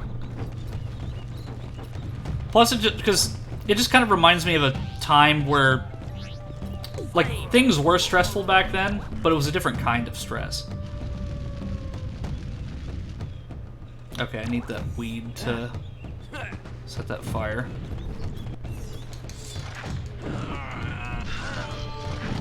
Yeah, Papa Roach was pretty good, and Linkin Park especially, like, Minutes to Midnight, well, actually no, oh god, what was their first album? I don't remember if Meteora was their first album, I think it was their second one, oh, Hybrid Theory was my first Linkin Park album, and I loved that. Then I didn't get Meteora, until later, but Minutes to Midnight, I remember I got that with the little money from, like, Christmas or something that I had, and to this day I do not regret getting that album, because Minutes to Midnight is probably my favorite Linkin Park album. Just so many great songs just packed into one. Like, I could listen to that whole album, like, start to finish and not have any regrets.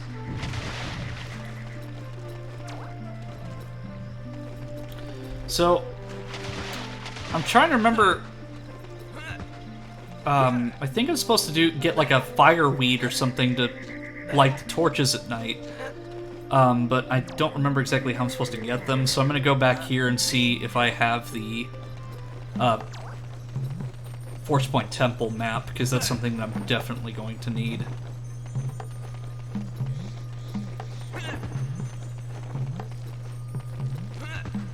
I mean, hell, the shopkeeper needs a map for their own shop. Okay, I will need a Moon Pass map. You pay this much. No, that's too Well, fine, you greedy son of a bitch. I'll give you 6. I'll sell it to you.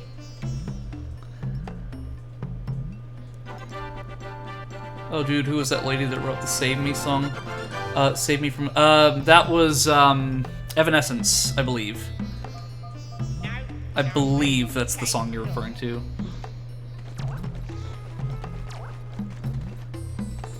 Like, if you're referring to the Wake Me Up Inside song.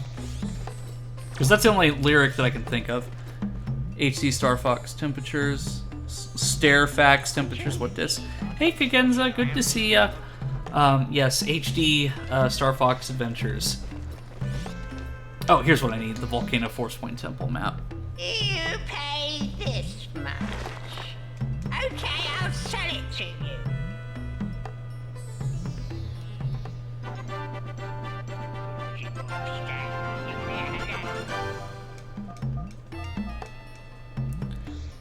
Yeah, Evanescence is pretty good. They had quite a few songs that I liked back then. 200 years I've been pushing around these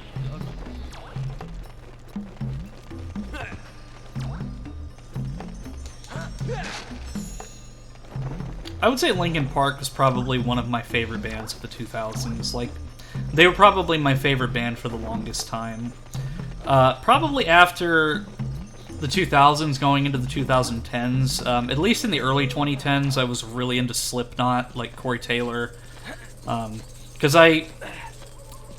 I'll freely admit that I wanted to like look cool to other people that I was in school with, so I'd wear like edgy band T-shirts and stuff. Like, I was just that kid you'd see in school, like wearing all black and dressing up in like these really violent-looking logo T-shirts and stuff. But the truth of it is that like I just wanted to look cool, and I did actually genuinely enjoy some of the music. Okay, here's the firewood.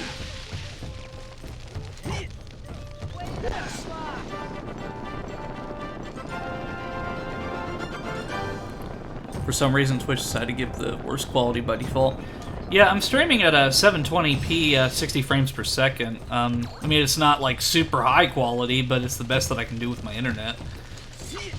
But 60 FPS, like, gotta love that 60 FPS. Which Star Fox Adventures is also natively running at 60 FPS and has a widescreen feature built in, so I don't have to mod this very much. System of a Down is my favorite band. Yeah, they count as 2000s. They went on a hiatus in 2006, but I 100% consider System of a Down a 2000s band. Like, you know, Chop Suey, BYOB, Toxicity. I'm trying to remember where the... Okay, there's a torch right there.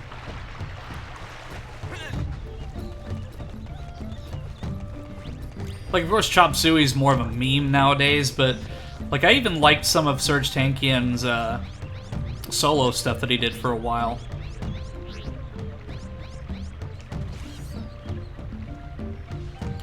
Because, he actually did... Serge Tankian did a song for Metal Hellsinger as well, which I thought was incredible, because him and,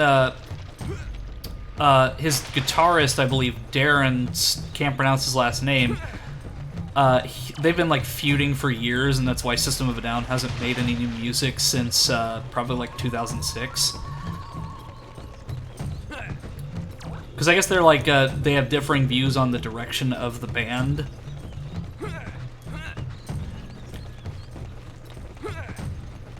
But just hearing like Serge Tankian sing again is pretty great. And, like he's like an advocate for. Like Armenians as well. Flame. Oh, wait. Well, at least I got it. Malakian.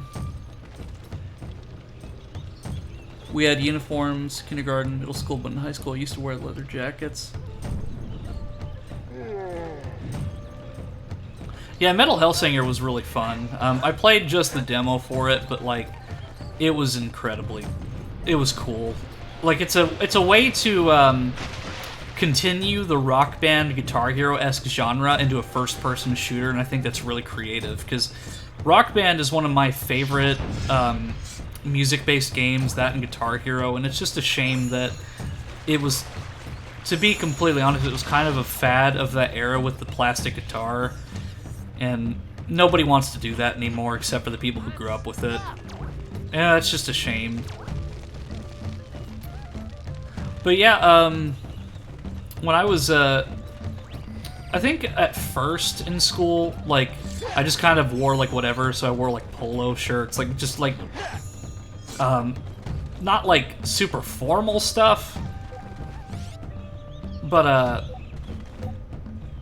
I did wear a lot of, just, like, stuff that would be considered, like, business casual nowadays when I was real young. I liked, like, in the early 2000s, I liked to wear stuff with flames and such on it, like race car stripes and what have you.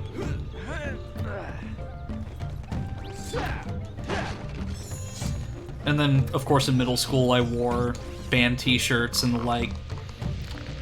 But then eventually I just stopped caring, and when I got into late high school, I just wore, like, regular colored t-shirts. Because wearing a black shirt just made me overheat all the time, so I just decided to just stop wearing that stuff. Nowadays, I just wear what's comfortable, but anytime I go out, I have my cane, which I actually do use for keeping my balance. And then I also wear an Irish flat cap, which I've been wearing since about 2018, just to kind of honor my Irish heritage. Which, you'll actually see that on screen right now with my avatar. That's the same hat.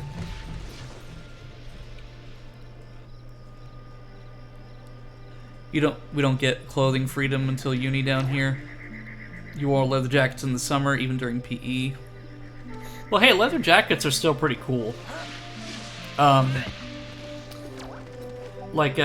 Probably one of my favorite, things to wear when I was younger, like, real young. So, like, this is probably, like, in the late, like, 99, 2000, 2001. I used to really like, denim jackets, like jean jackets. And I've been meaning to get a new one as an adult, but it's just, they're really expensive.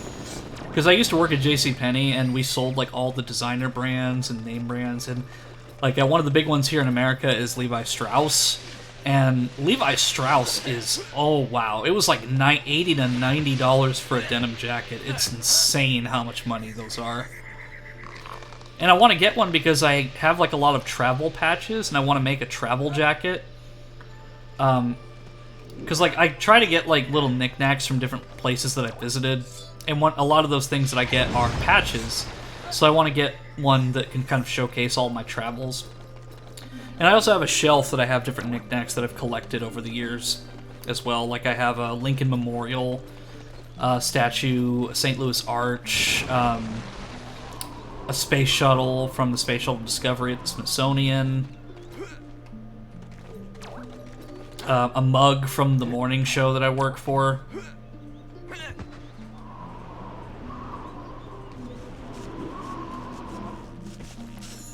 Nowadays to get good deals, you order online, but it's hard to get your size right.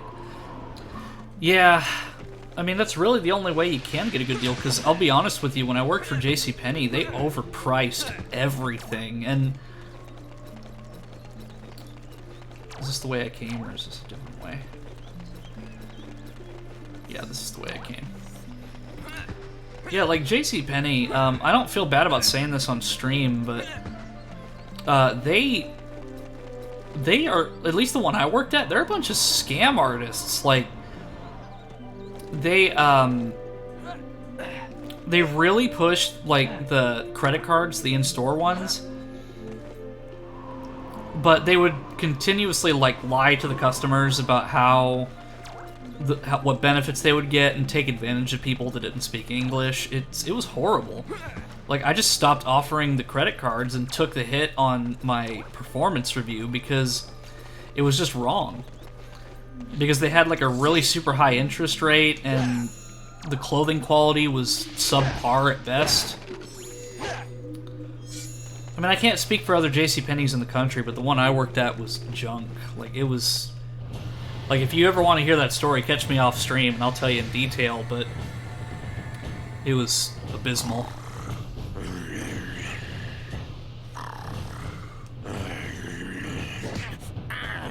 Wake up! Somebody coming!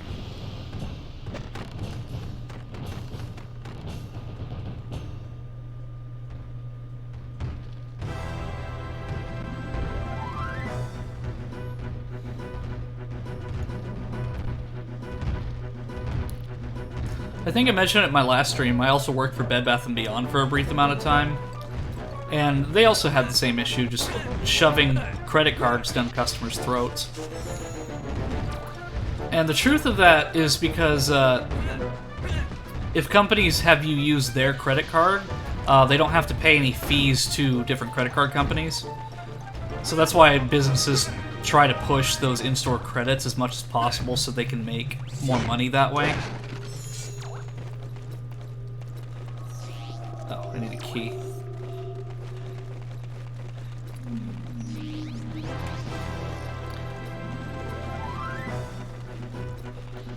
I would say one of the probably the most frustrating things is I remember there was a poster that JCPenney had put on the wall of the break room that was like, hey, starting this date, if you get this amount of credit card signups, you'll get a penny raise. And it's like, wow, a penny raise, woo. So rather than actually giving us a raise, they're hiding it behind a pseudo paywall of credit card applications, which I thought was just really stupid. So I need to get a key, but I guess I'm missing something. So I'm thinking there's maybe a door or something back here.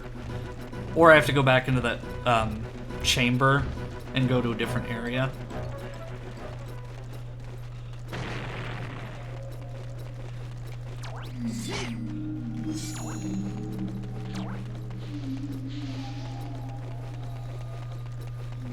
Okay, yeah, because there's two different paths that I can take, so I'll just go to this way. Oh, there's a fuel cell that I missed.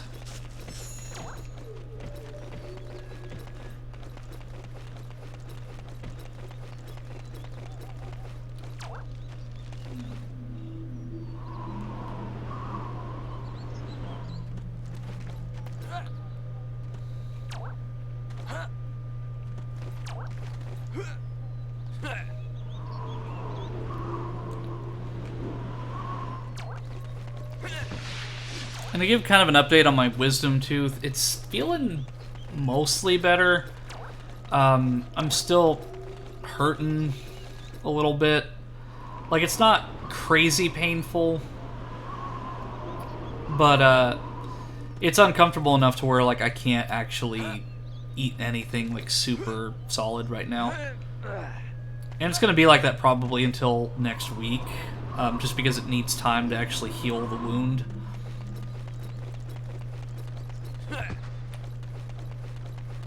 But I definitely won't be getting any more wisdom teeth extracted until it gets to the point where I'm in so much pain that I just can't.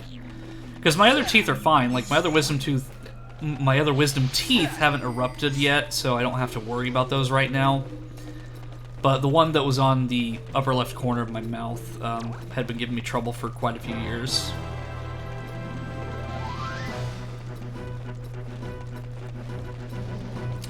I'm really running around with like a chicken with its head cut off, because I need to get a key for this, but I have no key. Oh, that's right. Freaking Thorntails, man. So I have to go back to Thorntail Hollow and get the key from the Thorntails, because that was the whole point of the side quest with the lanterns, was if I light them all, they give me the key to Moon Pass, which I'm glad that I remembered that as quickly as I did, because I probably would have been running around in circles for a little bit longer, but but I refuse to use a walkthrough because I know I have enough pride in playing this game numerous times throughout the 2000s and the 2010s that I can find my way around without using a walkthrough.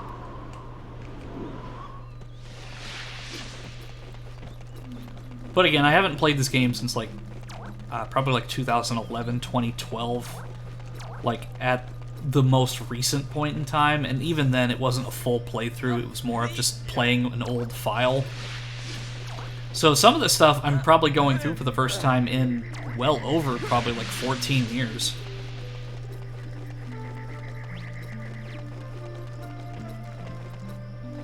Okay, so there's that one. I think the other one's over by Cape Claw. Oh, Gray, I just now noticed that you joined. Hey, dude, it's good to see you.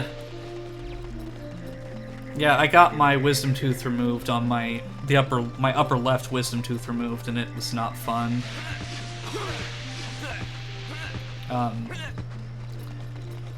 It's hurting quite a bit, but I'm well enough to where I can stream, like, but I definitely I have to keep taking like Tylenol and stuff like every few hours to kind of keep the pain down. And that's kind of why I'm not like super like loud when I'm talking, because I can't mean so much to my tribe. I can't open my mouth that much. I believe it will help you on your quest.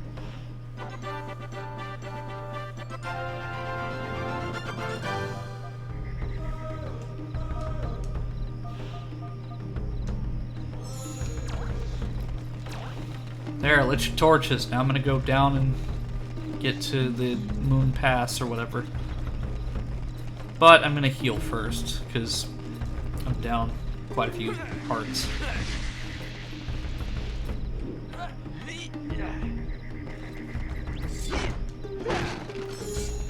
When I got mine removed, it dropped my IQ by 40 points.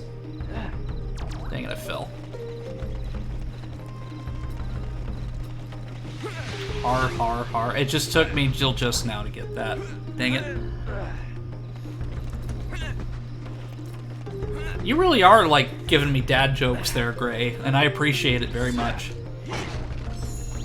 Because I'm usually the one that makes the dad jokes, or, like, the really shitty puns.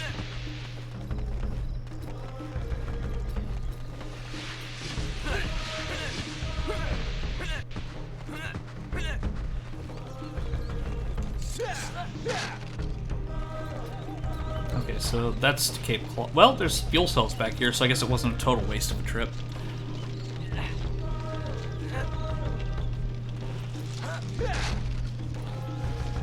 But yeah, that's something to appreciate about Starvox Adventures, is that I just don't get bored. Like, even just, that Scarab's probably going to be gone by the time I get up there, but it's just fun to explore, even if it's like me running around in circles, because especially with this HD mod, it's just gorgeous. It's just hard to believe that the GameCube was capable of this back in 2002.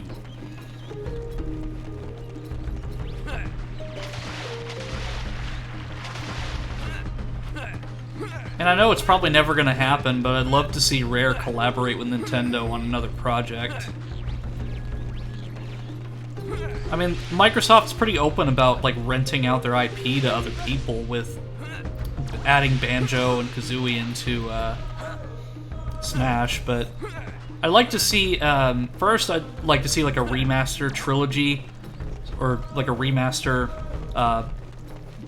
pack. I can't say trilogy because Banjo 3 never came out. But I'd like to see, like, a remaster in the vein of, like, the Spyro trilogy or and the Crash Bandicoot remasters with the Banjo franchise. Because it was on, like, a lot of the Banjo games are on Rare Replay, but it's just a glorified port of the original game. It's not, like, a remaster in any stretch of the imagination.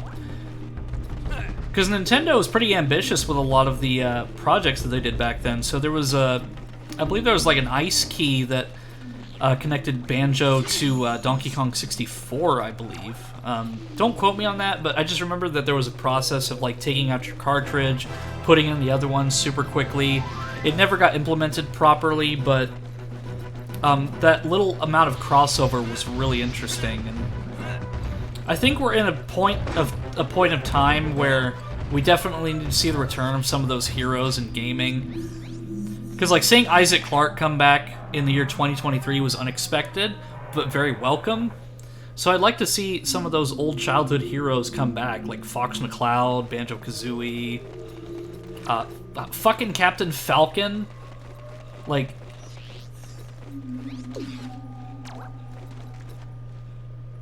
know about the N64 prototype of this?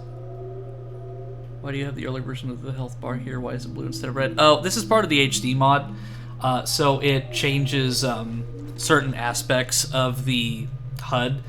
There's an optional pack that you can install that adds the red health bar or the blue health bar.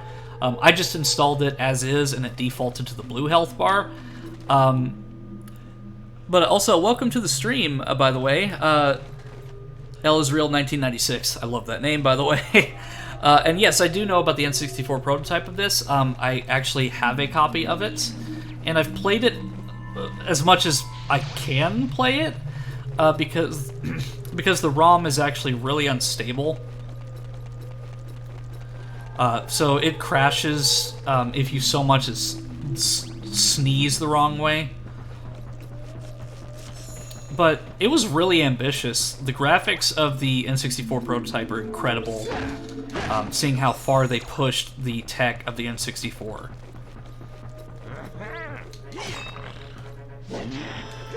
Because, for example, the shopkeeper in this game is literally the same model as the N64 version.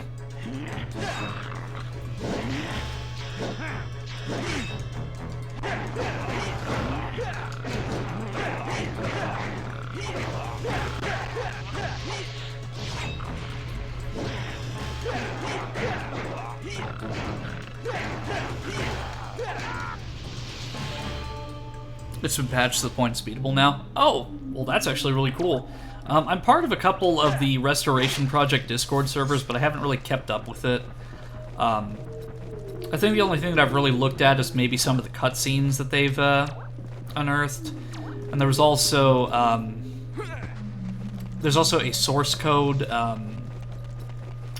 Can't think of the term at the moment, but there's like a project where they're trying to recreate the source code of it. Kind of like in the same vein as Ocarina of Time and Mario 64.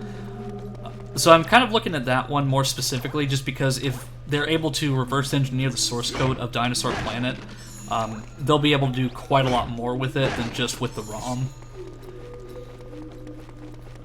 But I think it's really cool that people get to experience Dinosaur Planet for the first time, because a lot of the Rare developers were really prideful of Dinosaur Planet, and they were prideful about Star Fox Adventures as well, but there's a completely separate story that Dinosaur Planet had that is actually pretty interesting.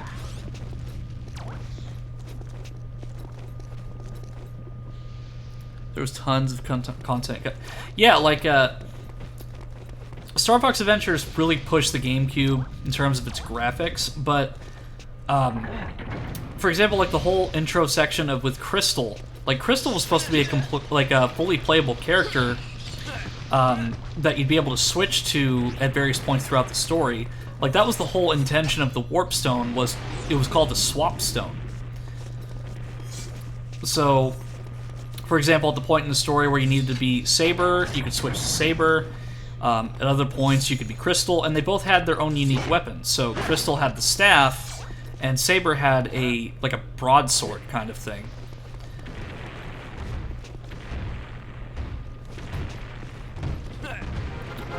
And yes, you can block, Gray. Yeah, because you can block with just stationary like this, or if you're in combat, you can block the other way.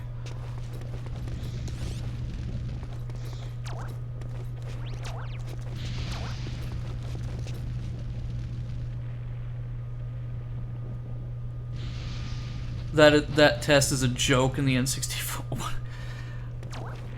Yeah, I didn't see the Test of Fear in the original Dinosaur Planet ROM. Is it pretty bad? Because in this version, or in Star Fox Adventures, it's painful, and I'm not looking forward to it, just because the controller that I'm using, it's kind of cheaply made. And I hated that test so much. Like, all the other Krazoa tests are not that difficult, but it's just that one specifically that I had multiple tries on, and I just am not looking forward to it.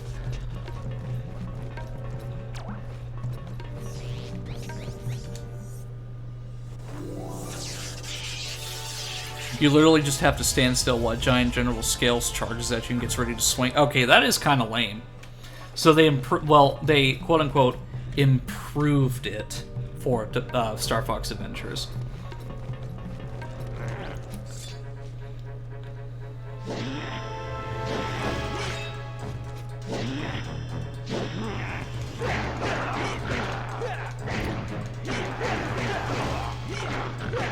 And I feel like Star Fox Adventures as a game, like, it's really great, but it's just underappreciated because of the fact that it has the Star Fox subtitle. I tell people to really just look past the Star Fox part of it and just enjoy it for what it is as an adventure game. Because there's really a good game there's a good game here.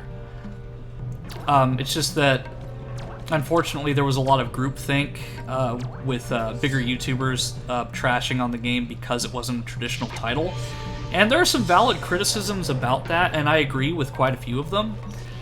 But I think that people should still give this game a try at least once. This game needs a remaster. Yeah, absolutely. I was honestly surprised that Crystal made it into Super Smash Bros. Ultimate in her Star Fox Adventures attire. Don't know why I did that. A video game is a video game as long as it's fun. I don't care what the theme is. Yeah, for example, people dislike the Callisto Protocol, for example, because of how poorly it ran at launch and how hard the combat is. And while I probably won't get the game anytime soon, I mean, if you're having fun with it, then that's the important part. It's like, I'm not going to take that away from anybody. Like, if you really like a underappreciated or even hated game, as long as you're having fun with it and it makes you happy, then that's the important thing.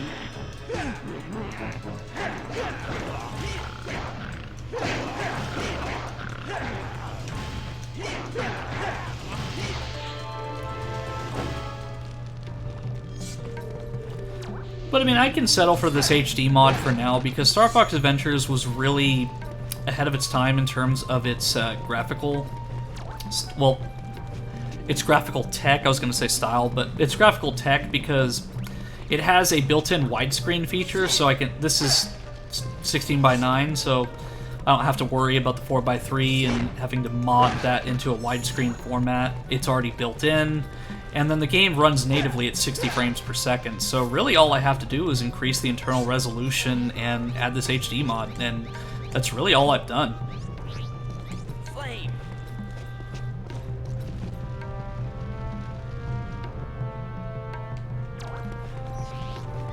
Look at this!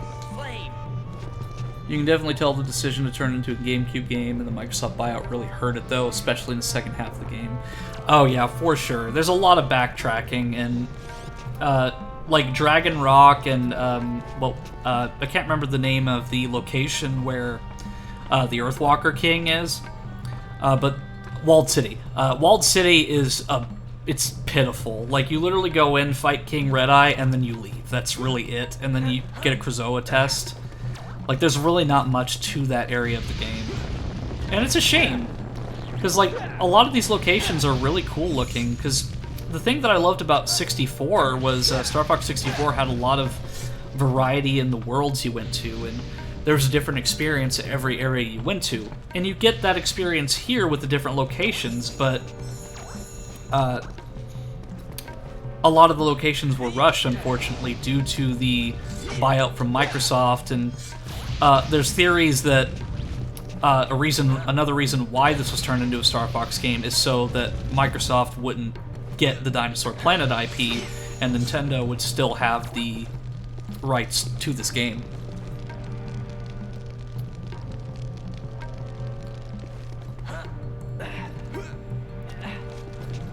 Yeah, like, I need to look at that after the fact, the test of fear, because if it's literally you just have to put down your controller, then that's more ideal than any situation that this game offers in the Test of Fear, because, I mean, I would say that it's definitely an improvement at the very least, just because if it was that pitifully easy in the N64 version, then making it harder is definitely better because it's more of a challenge. There are actually 2 large sections of Dragon Rock in the July demo of this that were cut from the final. The first is this tunnel full of bug enemies called Skeetlas that would swarm you and attack you unless you had a Firefly out and the Earthwalker was chained up there and you had to protect him. Was it the July demo of the N64 version or Star Fox Adventures? Because I know there's a lot of promotional material for this game that has stuff that just doesn't appear in the game at all. The second one was an underground lab in Dragon Rock. Yeah, like Dracor. Okay. Yeah, so Dracor is an interesting case because he's just kind of like in the Dinosaur Planet game, he was actually like one of the final bosses, if I remember correctly. So he was actually one of the big bads next to General Scales, from my understanding at least. But in this game, he's just a small Star Fox-esque style boss on a rail that you fight.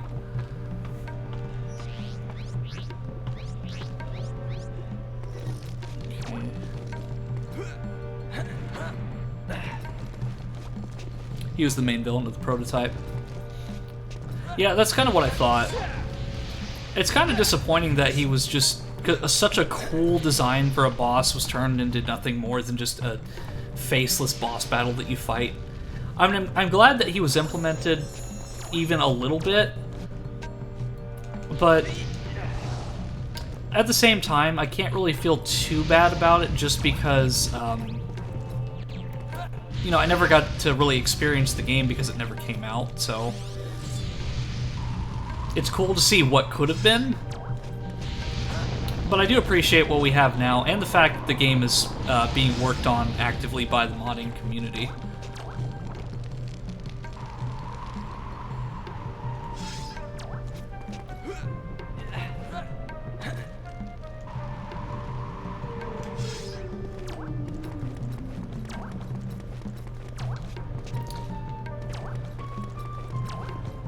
But for those who are new in the stream, it has been probably about 14 years since I played this game, so do bear with me. There are parts that I am going to get stumped on because I'm a stubborn fool and I refuse to use a walkthrough.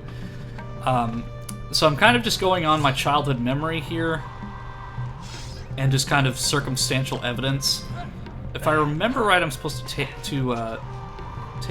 Yeah, that's right. Dragon Rock had a completely different boss than the prototype, the Chimerian Heart. Yeah, I have to see if there's any compilations on YouTube of like the different areas, because the farthest that I got in the demo was Cape Claw, because at Cape Claw in the prototype there is there's a Bribe Claw, I think, in, well, Dinosaur Planet, rather. There's a Bribe Claw, and you can't progress because he asks for a certain item, and then that's where you need to use, like, different codes to progress. I've been studying the ancient records of this planet, and you might be interested to hear this. This temple has been built on a force point. A point where pure magical energy is forced up from within the core of the planet. This energy is so powerful that it continually attempts to break the planet apart. To stop this, the ancient Chrysoa placed 2 spell stones inside the temple to absorb the energy. When General Scales removed the stones, the planet began to fall apart. By returning the spell stones back to the temple, you will bring the planet together once more. Peppy out. In the prototype, there are actually 6 spell stones, 3 for each temple. See, that's interesting. And as much as I really would love to see what Dinosaur Planet could have been and what it still can be with the mods, I'm definitely more interested in the source code reverse engineering, just because while the game really pushed the N64 to its limits, I think it would really benefit from a native PC port with that reverse engineering, because the game just runs so abysmally terrible, even with using modern emulators.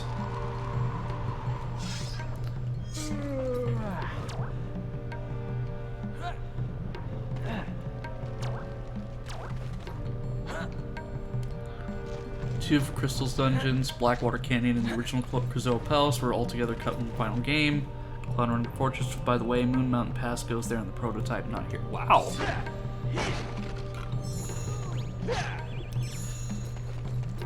There's actually a lot of information that I'm learning for the first time, and I really appreciate that, L is real.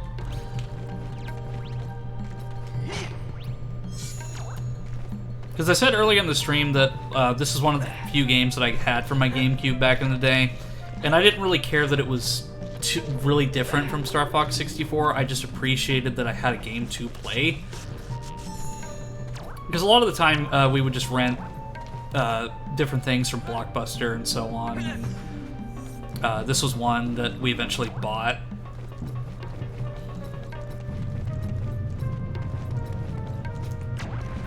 Wrong way.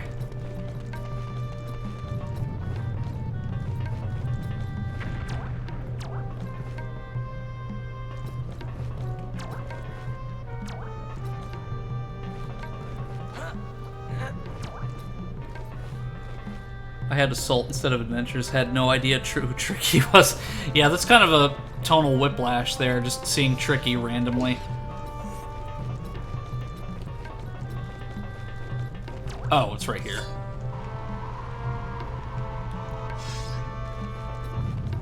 Blind as a bat. I would say I'm more blind as a bat. I'm more blind than a bat because I don't have any of my 6 senses, apparently. One thing that I've definitely talked about on my stream is that I have the memory of a goldfish, and my train of thought hasn't even arrived at the station yet. My main games were Wind Waker and Air Ride. Yeah, I remember playing Kirby Air Ride when I was at your house that one time.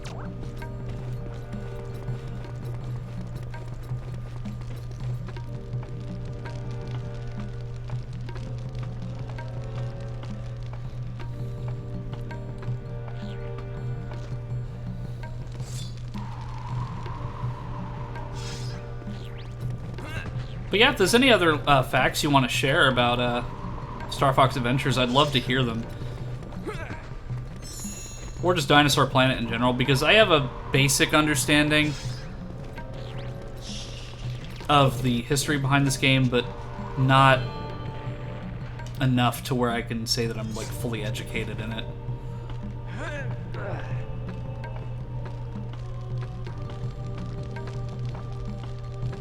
Yeah, Star Fox Assault, the only problem I have with that game is that it's just too short. There's, I believe, 10 missions total, so there really isn't much of a story to it, and they really tried forcing those on-foot sections, which, I mean, I'm not complaining because Star Fox 64 had that in multiplayer, but the most enjoyment I had out of Assault was the on-rail missions.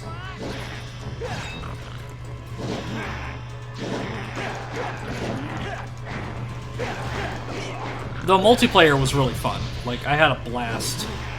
Like, the demon launcher. Because, like, if you're getting your ass kicked in Star Fox Assault multiplayer, you'll get the demon launcher, which is like a homing rocket that kills the enemy in one hit. And it's just absolutely disgusting how good that homing rocket is. I do hope someone makes a spiritual successor to Dinosaur Planet this. Yeah, I really hope so, too. Like, I mean, with the fact that GoldenEye got re-released on both the Nintendo Switch and the Xbox, I mean, I have hopes that maybe in the future, if there's enough desire for this, I'd love to see this game get a spiritual successor or a remaster. Because I feel like there's a lot of story to still be told here.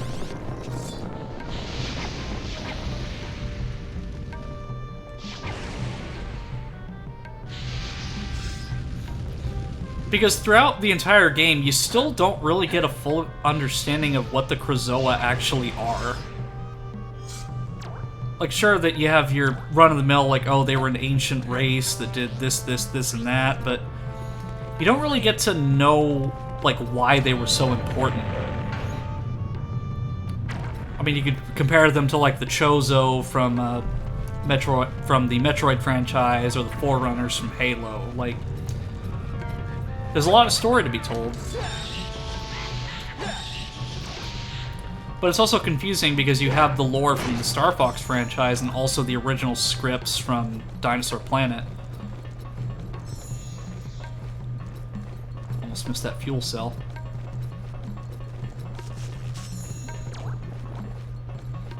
Though technically in the Star Fox Zero continuity, Dinosaur Planet still exists. But whether or not it's the same one as this game remains to be seen. I never saw the Demon Sniper in game. I think you only get the Demon Launcher if you die like 5 times or something.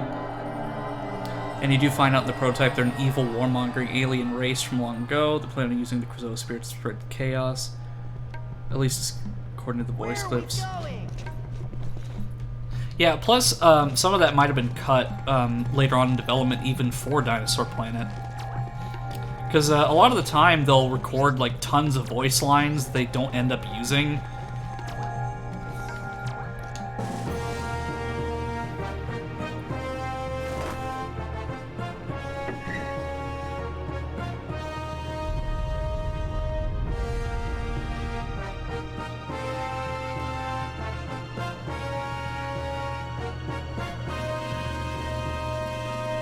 Doesn't Tricky acknowledge that Fox has been there? Yeah, Tricky does acknowledge that Fox has been to the planet, but Star Fox Zero is like a pseudo-alternate timeline sort of thing. Like, I think it was Miyamoto said that it's kind of like a retelling of Star Fox 64, rather than an actual, like, new game. So it's still technically Star Fox 64. But they kind of wrote themselves into a hole, because Star Fox Command... the DS title unfortunately had like multiple alternate endings, so having like one specific canon ending after that is difficult to say.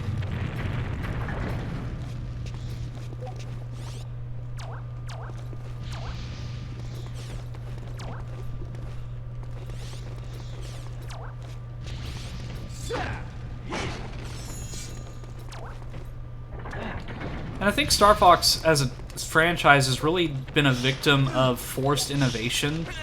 So, after Assault came out, Star Fox Command was the touchscreen of the DS. And then after that, Star Fox 64 3D, which was still a fantastic game, but it was just a remake of Star Fox 64. And then, of course, Star Fox Zero came out, and then the whole shtick with that was like, oh, you can use the Wii U touchpad or gamepad, and then this is how you pilot your Arwing. And it's just like, we don't want innovation, we just want a damn game.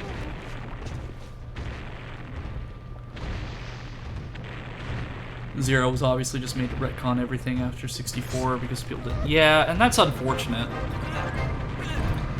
Like, I want to play Star Fox Zero because I never actually bought a Wii U. But at the same time, it's just a shame that Star Fox has kind of been given the shaft by Nintendo. And I think I can't speak too harshly about that because other Nintendo franchises and fans have gotten shafted way worse than us Star Fox fans. For example, the Earthbound fan base and the F-Zero fan base.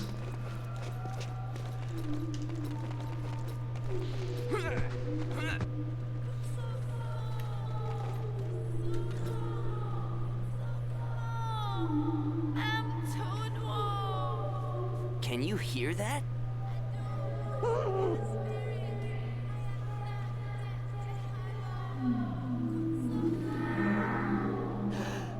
A Krazoa. Do you wish to accept our test? What is it talking about? What test?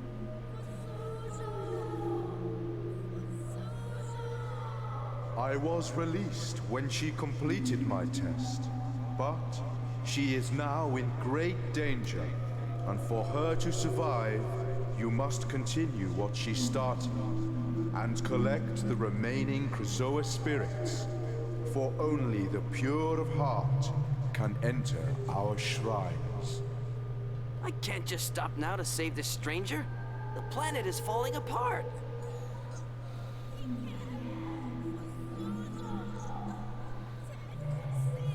She sounds like she's in big trouble, Fox. Find the remaining 5 Krazoa shrines. Complete the test within each, and bring the spirits to Krazoa Palace.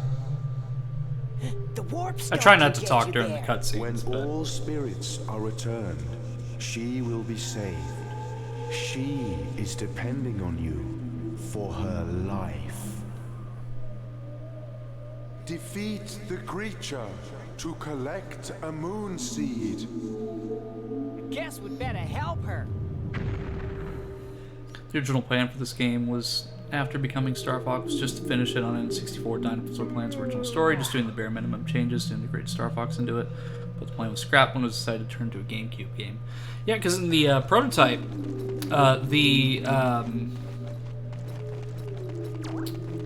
like for Saber, like they just changed his model to a pseudo Fox sort of model. Like he was unblinking. It was very basic. They changed some of the voice acting, so Fox, rather than saying,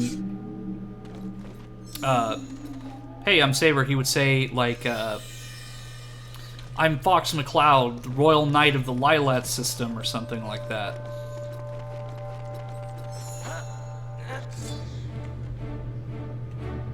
Gotta collect the crab seed.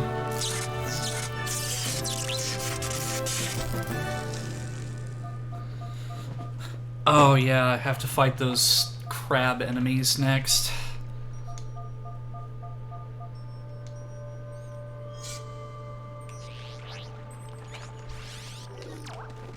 I do think that version of Fox should be an alt-color in Smash with a dark brown jacket.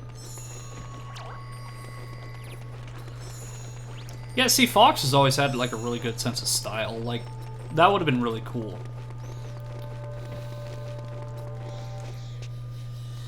Because I believe in Rare's offices, they actually have a promotional statue for Dinosaur Planet that has Saber and Crystal on top of like a dinosaur, I think. Like, it's still in their offices to this day. Royal Knight, sir, you kill people for money. Well, I mean... Well, he is a merc, but I guess he does have some standards.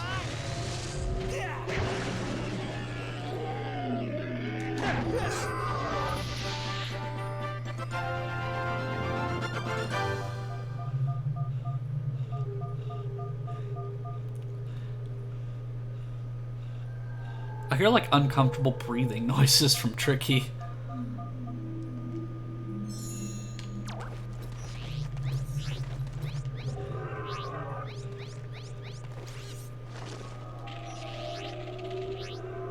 Flame!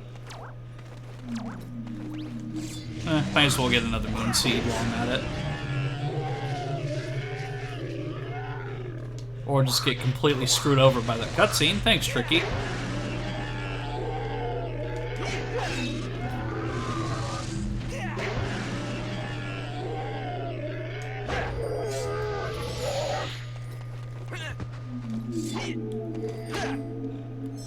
Kind of looks like a biker in that. Yeah, like I think there was an alternate ending to Star Fox Command where Fox and Falco actually go join the F-Zero Grand Prix. So, like, technically, in a weird sort of way, Star Fox and F-Zero kind of sort of exist in a in technically the same universe, at least in regard to that Easter egg ending. I don't think like they legitimately exist side by side, but it was cool to see. But also two Nintendo franchises that haven't got any love in recent years, save for Smash Bros. Because so many people know about Fox in Super Smash Bros. To the point it's literally the meme for Smash Bros. Melee is 1v1 me on Final Destination Fox only, no items. But people, unfortunately, really their only exposure to Fox is through Smash Bros. Lately, and I think that's a shame, because the game that he originates from is really fun.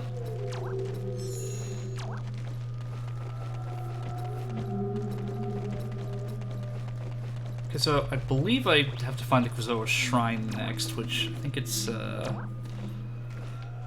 this way. Flame!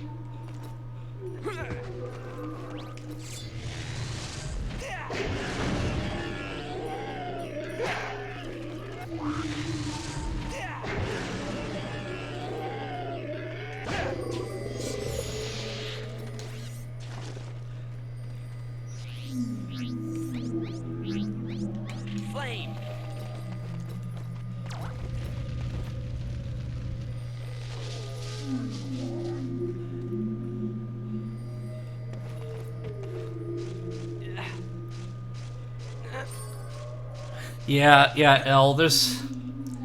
like, it's just a shame that so many of these franchises go dormant. And to a degree, I kind of am glad that some of them do, just so they don't get oversaturated with sequels like Assassin's Creed and Call of Duty. But some franchises we just don't get to see really anything from. Like I mentioned Guitar Hero earlier, like Guitar Hero and Rock Band, like that's a franchise that's been dormant for probably since like the early 2010s. Or maybe the mid 2010s. I don't remember when Rock Band 4 came out, but at the same time it's just like certain games series just go dormant, and it's sad.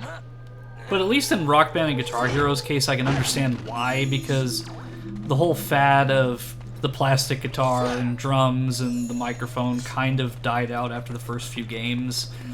Because Guitar Hero tried to replicate that formula with World Tour, which was still a fun game, but you could tell that they were really trying to compete with Rock Band at the time. Oh, this is a bomb spore.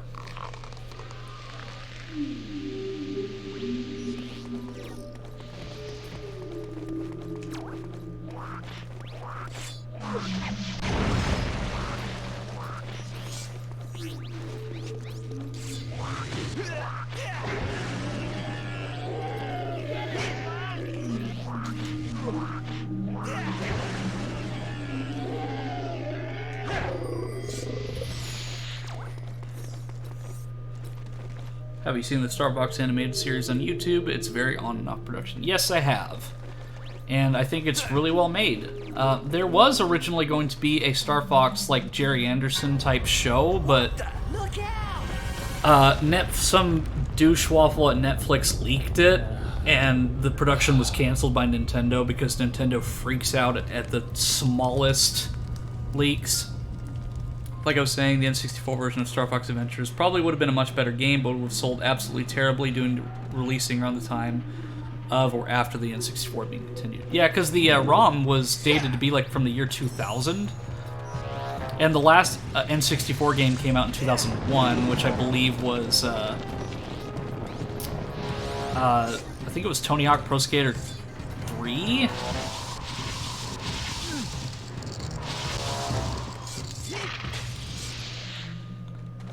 Because 2001 is when the GameCube came out, so it would have been pointless to release a first-party title like that. Or, well, a title like Dinosaur Planet on the N64. So, had they moved it to the GameCube, like they did with Star Fox Adventures, it would have been great, but I think the whole thing is because of the Microsoft buyout, they were really limited on what they could do.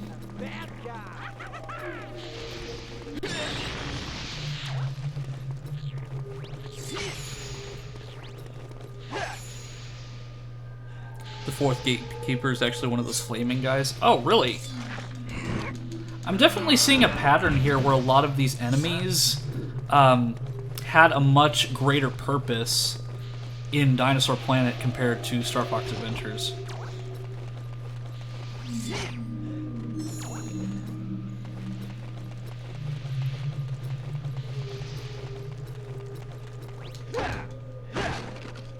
Didn't work for Star Fox, but absolutely worked for Animal Crossing.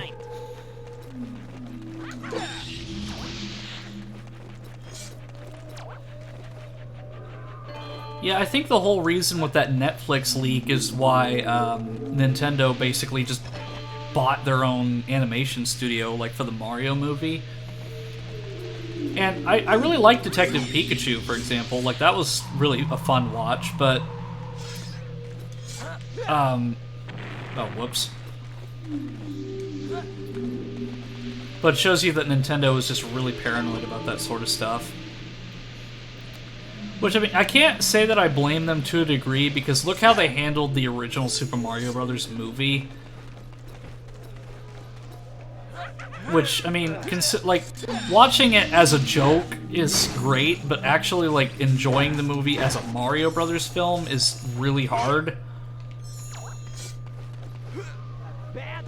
He's a big purple one named Shabunga with a split personality. Explained he was mutated into that by the powers unleashed in Dragon Rock, and the Thorntail sealed him away because he believed it was a monster. Oh man, that's actually kind of sad.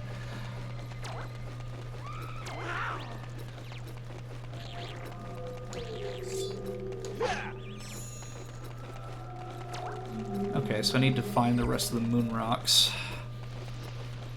So I need 3 more.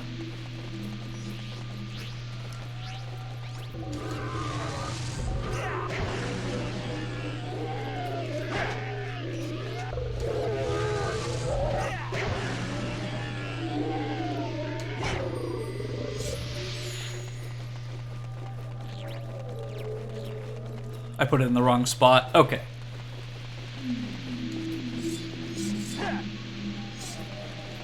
Oh, I see.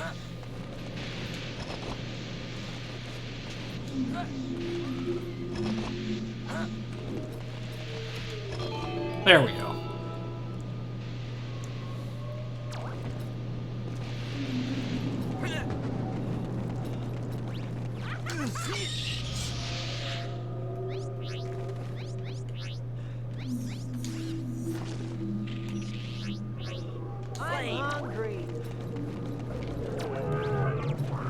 Oh, god damn you, Tricky. Get over here.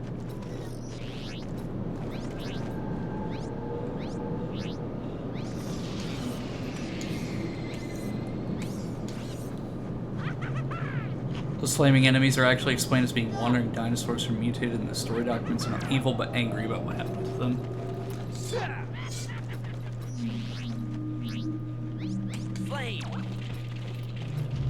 Yeah, it's just it's a shame that a lot of like game development crunch and like rushed storytelling really takes a lot out of a game. Like, I understand about like making deadlines and making sure a game releases at a certain point in time, but rushing a game does not necessarily make it better. In fact, it usually doesn't. I mean, look at Halo Infinite, for example. That game was rushed so bad that like 90% of its features were cut from release, or they didn't release until a year later.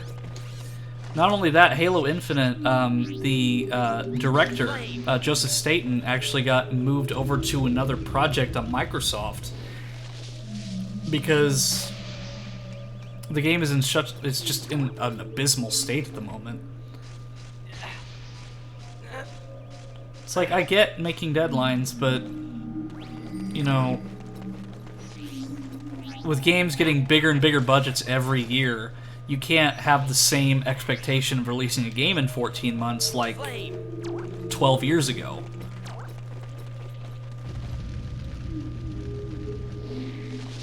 You notice their heads, legs, and tails look very similar to the Thorntails. You know, like, that's something I actually did notice when I was younger and actually playing it just now. Like, they definitely have that similarity. Why does Tricky breathe fire again? See, that's a question I had earlier, but I had no idea. Because in the original Dinosaur Planet ROM, Tricky was, I believe, one of 2 companions. There was like a princess of the Cloud Runners that was Crystal's companion, and Tricky was Saber's companion. But of course, since all this got moved into a Star Fox game, Tricky was the singular companion now. So I think that's just the cheat token room up there, right? No, it's right over. The Krasoa Shrine's right here.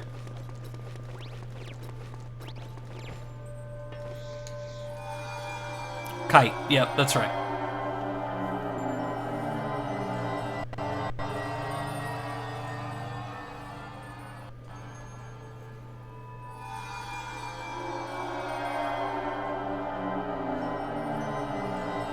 But I do appreciate you coming in, L is real. I mean, it's great to kind of like get more knowledge about the history of this game and its prototype.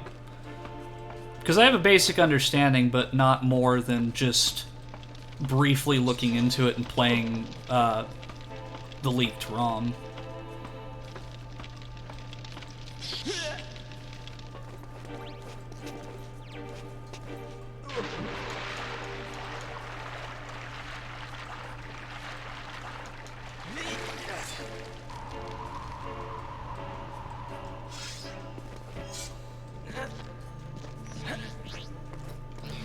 I don't know, Gray, when was the last time you played Star Fox Adventures? Because I know you told me that you really enjoyed this game, but you played it once because you just refused to touch it again after you played it the first time.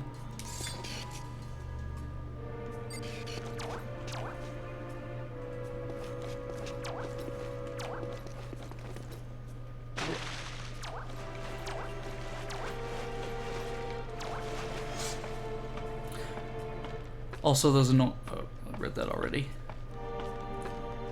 Oh, also those annoying flying, laughing guys, they only show up once in the entire game of the prototype during the boss fight in Dragon Rock.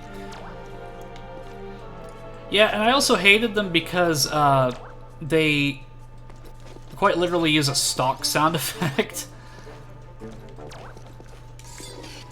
Okay, so... Oh, right there.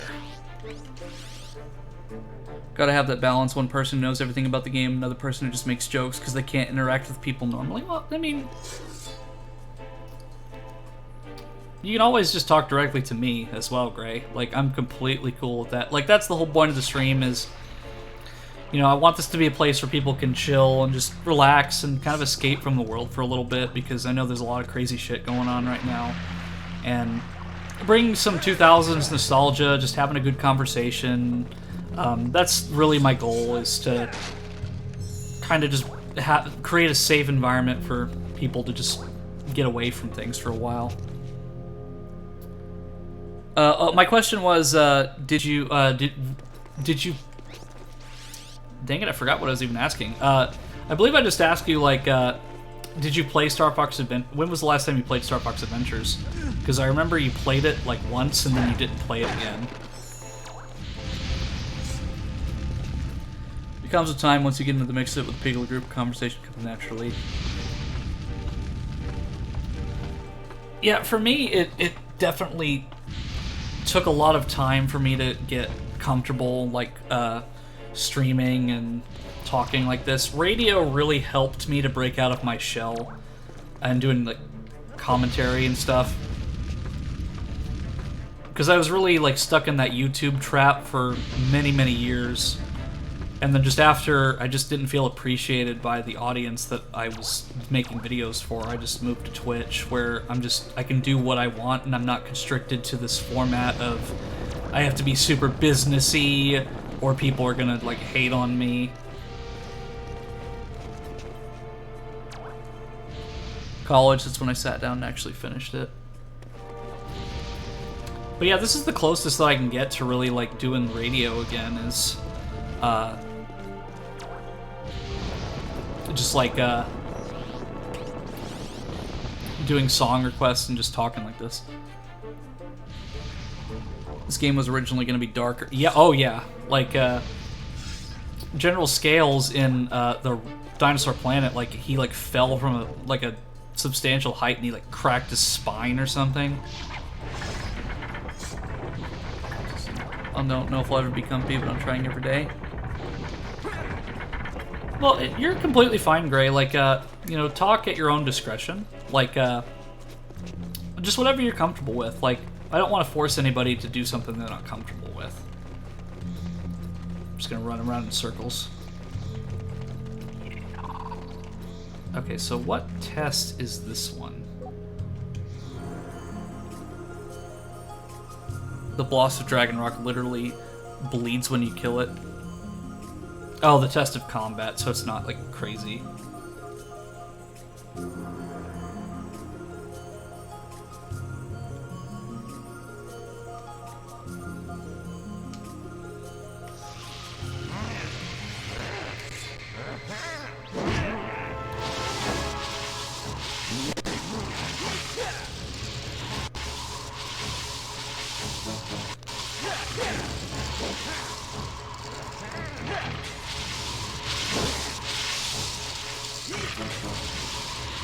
Okay, so I don't know why I never thought to use the Frost ability when I was a kid. I literally just fought them normally, but this is so much quicker. Why did I not use my 2 brain cells?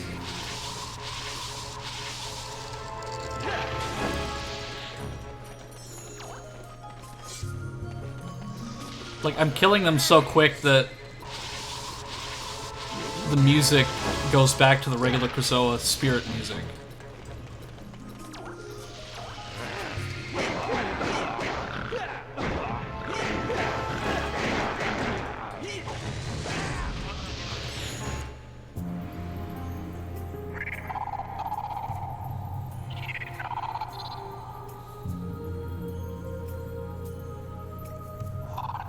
Color scheme and atmosphere on the prototype is much gloomier too. Yeah, and I want to say that a lot of N64 games really had like a darker tone. Like in the original release of Ocarina of Time, for example, I think it's in the Shadow Temple. There's like blood on the floor in some places.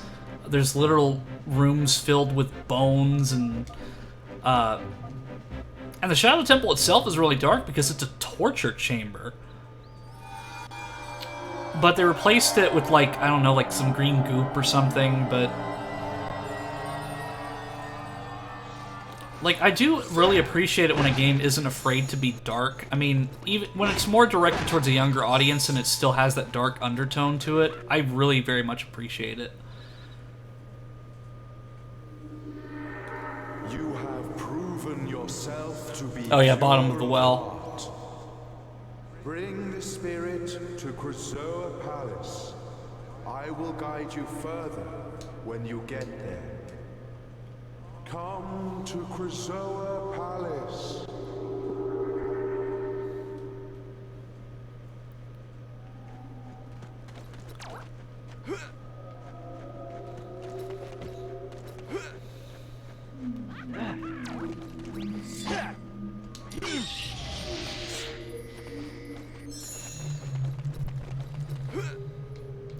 I think the scariest thing from when I was younger was probably the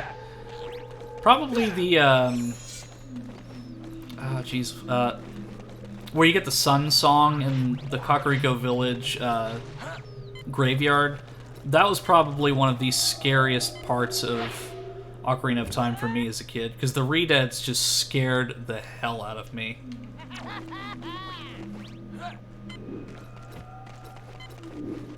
Here, I'll just throw it.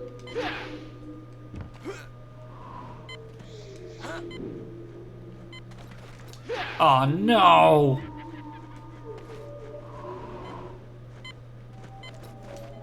Damn it! Okay, I'm probably gonna have to snipe that thing with the fire blast before I go further, because it's just gonna get in my way.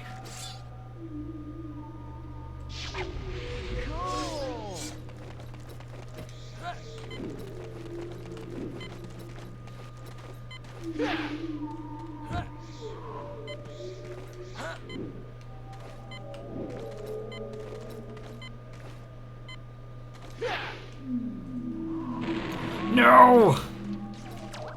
Damn these early 2000s camera angles, man.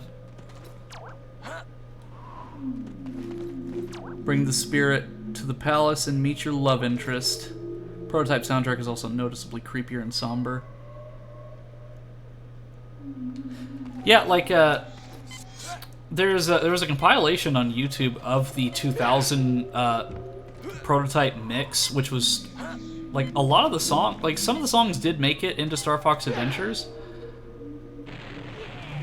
Okay, so, let me kind of see, like, how this works here. Okay.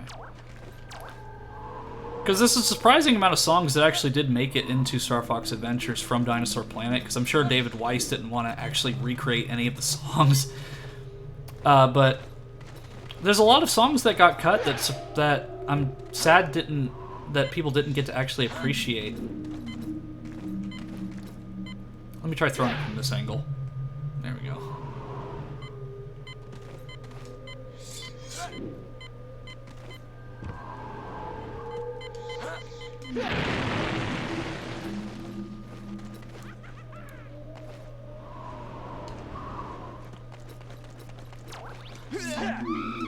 There is a mod for this game called the Amethyst Edition, I believe, where Crystal is a playable character.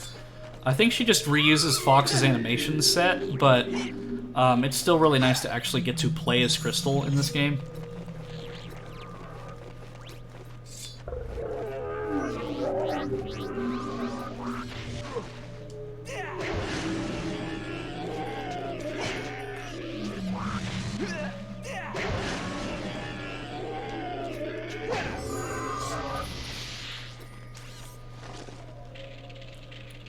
A lot of them were probably cut because they didn't. Yeah, that's true. Not to mention, with the more advanced tech of the GameCube, they probably didn't want to be constrained with the instruments that the GameCube was, or the N64 was handling.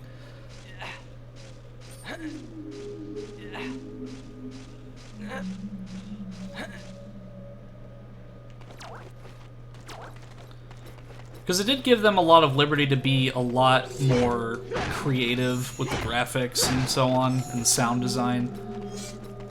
Because while the N64 was really impressive for what it could handle, Dinosaur Planet was really pushing it in terms of what the N64 was actually capable of doing. Because I only briefly played the ROM, like I played it to where I got to Cape Claw and then it crashed, or alternatively I couldn't progress any further. Here's that Thorntail looking dude. Yeah, he does kind of look like a Thorntail.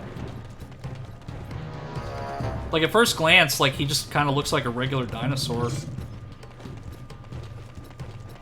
I'm going in a circle. Yeah, I'm aware, but I just want to like preface by saying that it's been 14 years since I played this game, and I am not playing it to look... I'm not playing it to be like MLG or anything, so just be aware that I'm going to probably frustrate everybody who has been playing this game more than me.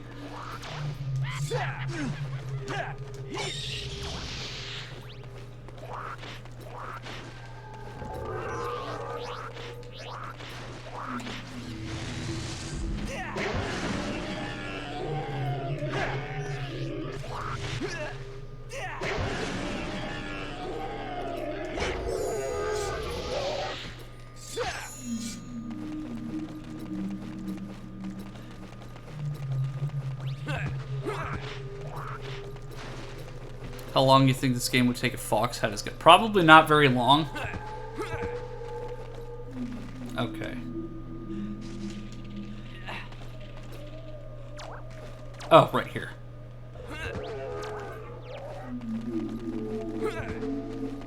And that creepy battle music plays for him too, which also freaked me out as a kid, as you don't hear it anywhere else. Yeah.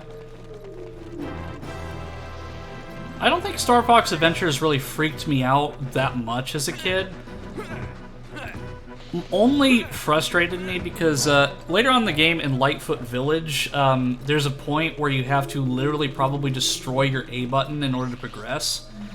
And as a kid, I just didn't know that you had to literally, like, Here, look, let me just give you an example on the microphone. Basically destroy your A button in order to progress to that point. So I would, and I think that was kind of the cool thing about my imagination, is I try to find ways to get past that part.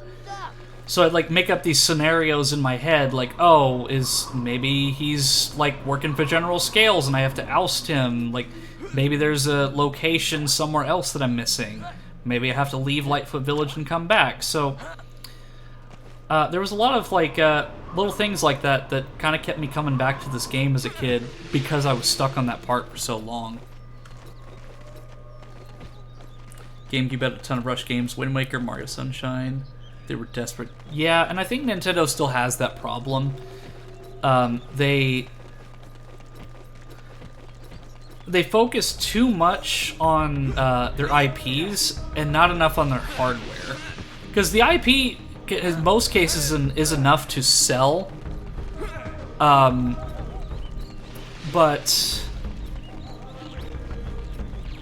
they don't focus enough on their hardware. So, like, the Switch is very underpowered.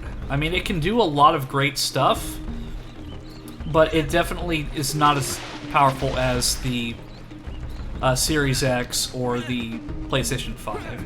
So I really think they need to just invest in their hardware a little bit to kind of future-proof it. But if Microsoft and Sony can mass-produce these things, then Nintendo certainly can do the same thing. And God knows they have enough money to do it.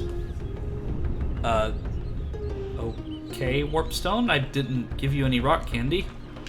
Are you ready to go to Krazoa Palace? They at least don't rush them anymore, but we get DLC instead.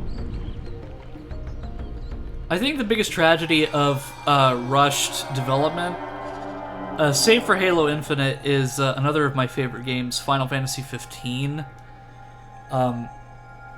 That game had a lot of trouble during development, and it's just a damn shame because it's a really great game, but they had entire DLC that was cut from final release. Like, there was going to be like 4 episode DLC packs that never got released, save for a book. Okay, so I think the audio at this part might be fucked because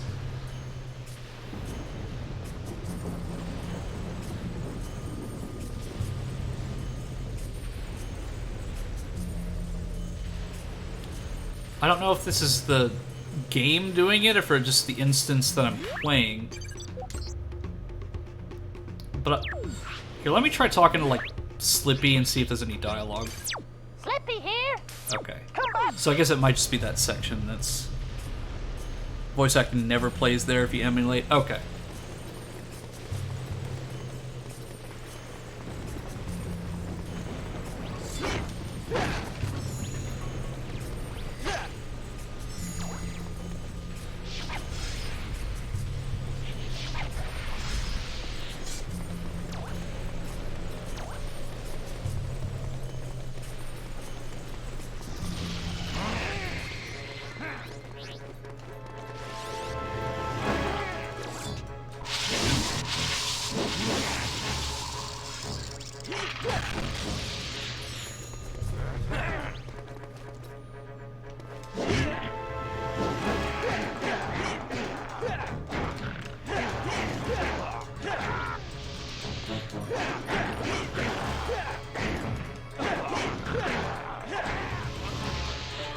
Tricky does come with Box of Krazoa Palace in the prototype.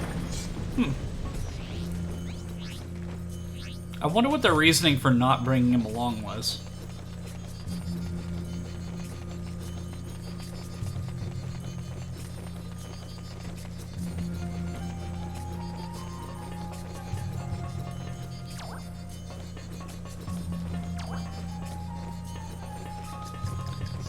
Krazoa Palace has probably one of my favorite tracks in this entire game, though. Like, it's just so mysterious sounding. Like, it gives you that sense of wonder. Not so much that ancient temple feeling, but that sense of wonder. Okay, so I need to grab a fuel barrel.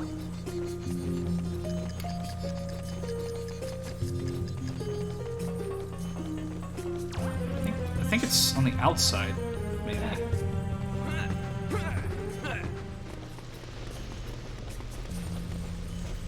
Oh, hey Floofy Maki, good to see ya.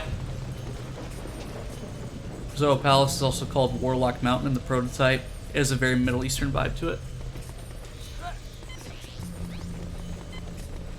Yeah, that's primarily why a lot of the music that I play on my BRBs and, like, my getting ready screens for the stream, I play a lot of, old Nintendo music, Star Fox Adventures, Zelda, so on. Like, David Weiss, like, he did a phenomenal job on this soundtrack.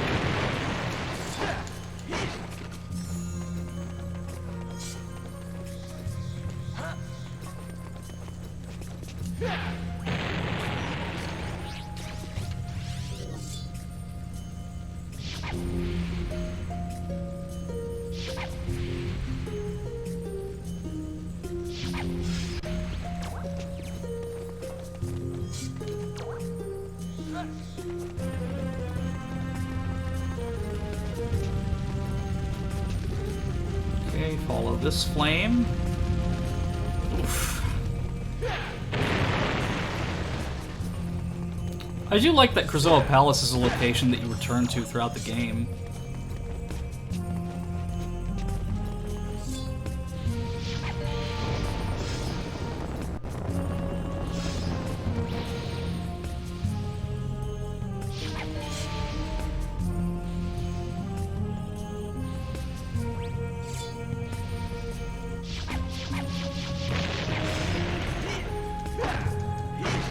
The Star Fox Adventures overall has a very Central American-like setting, which is cool because you rarely see that nowadays in games. Yeah, like...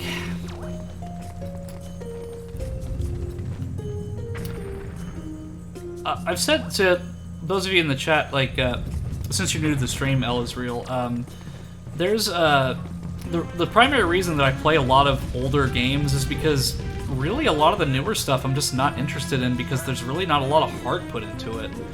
Like, the newest game that I played, and I've only been streaming for about a month now,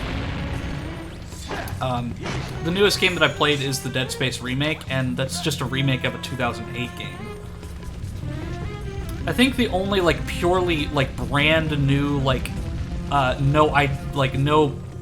a remake that I played recently was probably Jedi Fallen Order. Because a lot of newer games just don't really catch my attention. And while I do want to play God of War, I do want to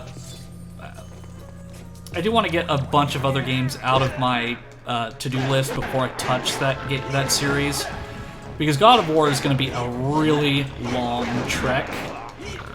Because I've never actually played any of the games before, so I'd definitely start with the first game and then work my way up to Ragnarok. So that would be a journey on its own just to play the God of War series.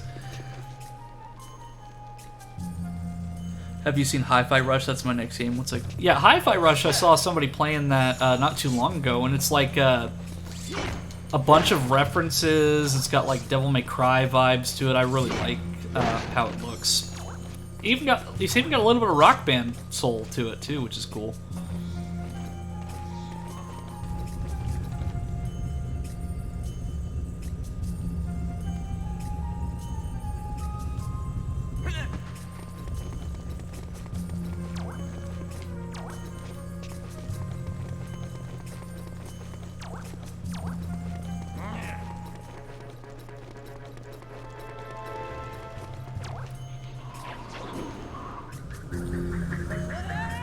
Whoops. And I think one of the biggest tragedies about games like this is because of certain legal issues regarding who owns what IP. Because since this is Star Fox, but it's made by Rare, technically, it's while Rare is the one who made the game, Nintendo owns the IP. So getting a re-release of stuff like this is probably really difficult. But it's a tragedy because there's a lot of games that newer generations won't get to experience unless they either emulate it or they are able to find a physical copy somewhere, which I have a physical copy of Star Fox Adventures that I've had since I was a kid, but others might not be so lucky, and just retro gaming is just super damn expensive nowadays. So you can't really blame people for turning to things like emulation and so on, because it's just really difficult to actually get a lot of these games.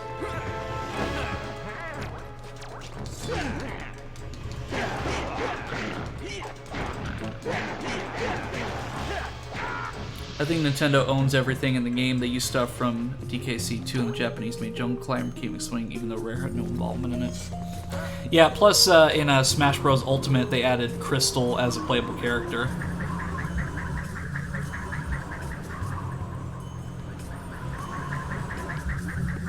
Or not a playable character, but a trophy. Excuse me.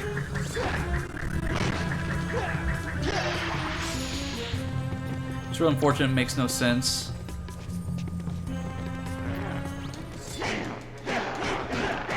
Yeah, and I'm just glad that I can share games like this, and I think that's also another intention that I have, is bringing that nostalgia to people who grew up with these games, but also I'm just kind of exploring a little bit, so bear with me. But I think it's great that I can bring these games into a higher resolution and kind of share it with everybody who may not have been able to experience it before. I know I have to go to the roof, so I'm just kind of like going around in circles at the moment.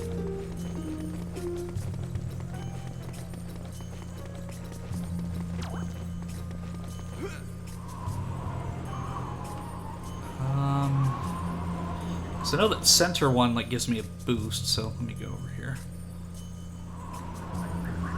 Okay, I'm going the right way.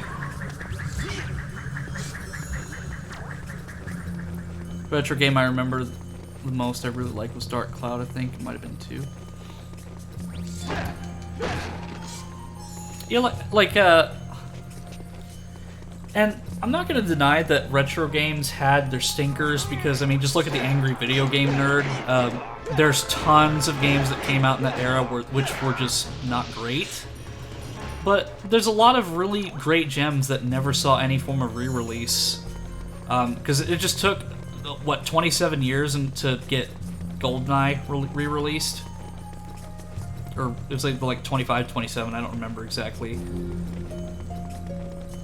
And the fact that they added online play for GoldenEye is incredible. Like, that is awesome. The only problem is I don't like the whole cloud-based service that they have, because once Nintendo decides to shut down that service, those games are not going to be playable anymore. Because you can't just download them to your system like the Virtual Console in the past.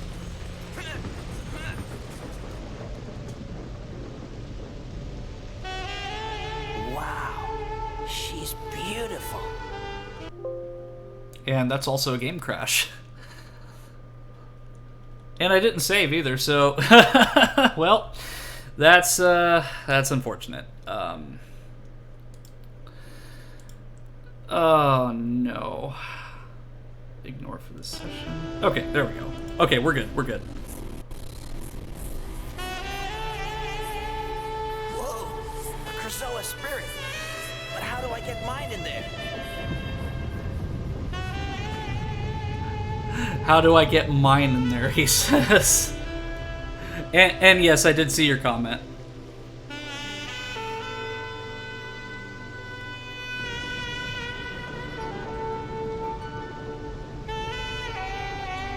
What am I doing? Peppy here! What are you doing, Fox? Release the spirit and get out of there! Peppy, out! Okay, I'm going.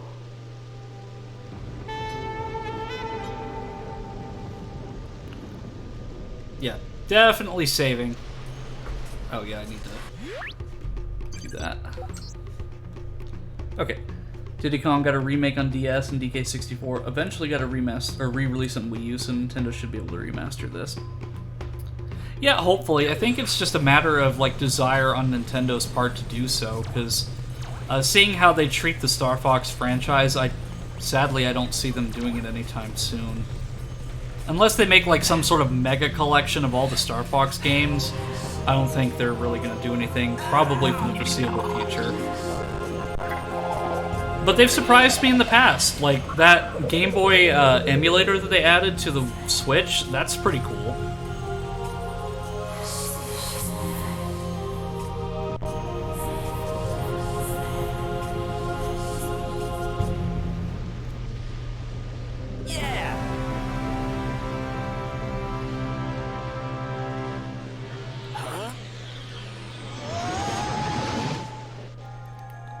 I love how the game nearly crashed right as Fox saw Crystal. He just couldn't take it, so and neither could the game, apparently.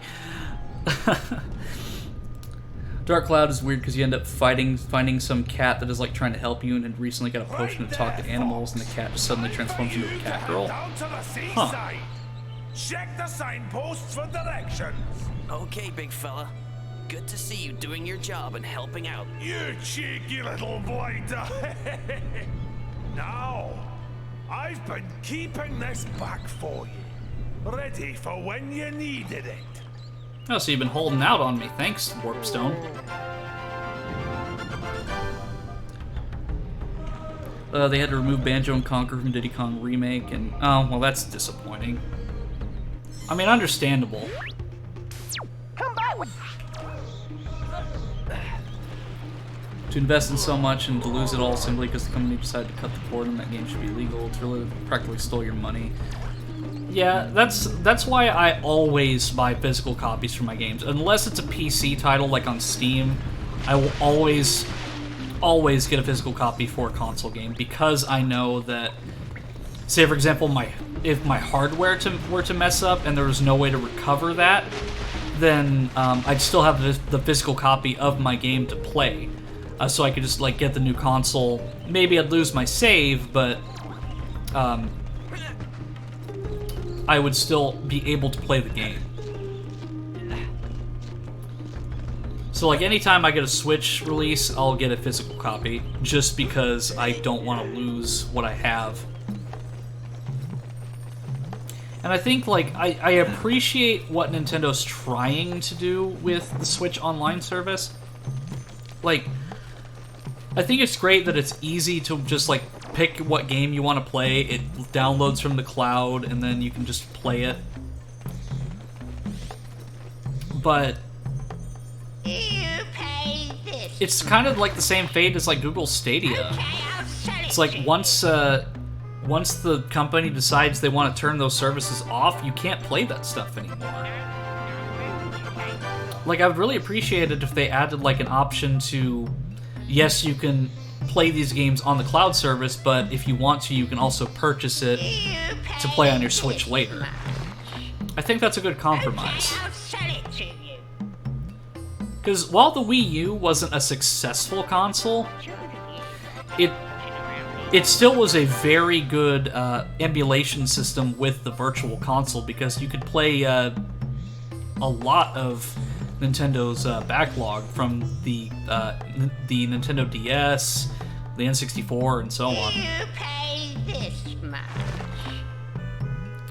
Here, I'm just gonna give them one Scarab, even though I know that, oh, you can only do 2 is the minimum. No, that's too low. Okay, I'll sell it to you. But are they being the cheapskate, or am I trying to give them 2 Scarabs from map? I mean, now that I've got the Scarab back, I can buy bulk maps. Wind Waker's my favorite Zelda game. Caribbean setting was really nice. Yeah, Wind Waker's also my favorite as well. Just because I really loved the connection to Ocarina of Time. Because Ocarina of Time, I believe, was my first Zelda game. So I really loved the connections that they made between those two. But the Wind Waker was actually the first game that I ever looked up a walkthrough for, because when I was a kid, I didn't understand that video game walkthroughs were a thing. I always thought that you'd had to get like a magazine or something. So I remember going to my great-grandma's house and just looking up like on their computer was like Wind Waker ghost ship chart, I think, because one of the later one of the main quests is you have to go find this ghost ship chart in order to get onto the ghost ship to get a Triforce chart. But the problem is that it doesn't tell you like specifically what island to go to get this chart. So I was just kind of flying blind, and I was like, I don't know, like maybe 7 years old at the time. You pay this much. Okay, I'll sell it to you. My Wii U is literally GBA and DS games and all of my Zelda remasters. I actually had to double pack Wind Waker and Ocarina of Time. Twilight Princess. See, like, Wind Waker... See, I'll backtrack a little bit. Wind Waker is probably my favorite, my favorite 3D Zelda, I could say.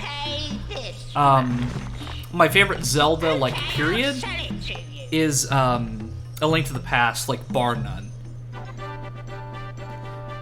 Like, years ago I would have said Ocarina because I have the most fond memories of playing that game. But Wind Waker I played quite a bit more than Ocarina, because I had my GameCube longer than I had my N64. And I'll just buy all the maps. You pay this much. Rayman 2 was the first game I had to look a walkthrough for. Okay, Link's Awakening is your favorite 2D Zelda. Well, the reason I like Link to the Past so much is that it's just such a large world. Like, there's so many hidden things in that game that I still probably haven't found everything there is to find. You pay this much. Okay, I'll sell it to you. And a big reasoning is that you have the overworld of Hyrule with all the main dungeons, and then you have the Dark World with all of the Dark World versions of those dungeons. So you had, like, basically 2 games in one in that regard, and that was incredible for the SNES. But the version I played was the Game Boy Advance release, where it came with 4 swords, which added a little bit more content to it. Like, they added a bonus dungeon and some sound effects to connect it to Ocarina. Okay, I think I've got everything I need from here. But I never got to do Palace of the 4 Sword because you need like a save file from 4 Swords in order to actually get in there. You can glitch your way through, but at the time, I just didn't know that was possible. But, yeah, 4 Swords was another one that I never got to play because you needed 4 copies of the game and 4 Game Boys in order to play it. So that was kind of lame. But, like, Zelda multiplayer is just really interesting. I'm gonna read the chat real quick. Regret giving away all my PS2 games and not still having my PS3, especially knowing nowadays everything is backwards compatible. Yeah, and that sucks. Because, like, I know that Sony, like, for a while was, like, really against backwards compatibility, and now they're just kind of, like, slowly edging towards it. Because, like, for example, the Xbox Series X has a thing called FPS boost now, so if you put in some of your old Xbox 360 games, it will not only give it auto HDR, it will also increase the FPS to 60 in a lot of titles. So that's pretty incredible. And I absolutely hate Sony now since the PS4 with them selling out to America and abandoning the Japanese market. Yeah, not to mention, like, Sony was really the only one, like, who has consistently had issues with selling the PlayStation 5, because, like, Xbox got more stock for the Series X far before the PS5 restocked. And there's still issues with the PS5, like almost 2.5 years after it released. And I don't really have any interest in getting the PlayStation 5 because I primarily play on PC anyway. And the only reason I'd get it is probably for PlayStation VR, but even then I have a VR headset for my PC, but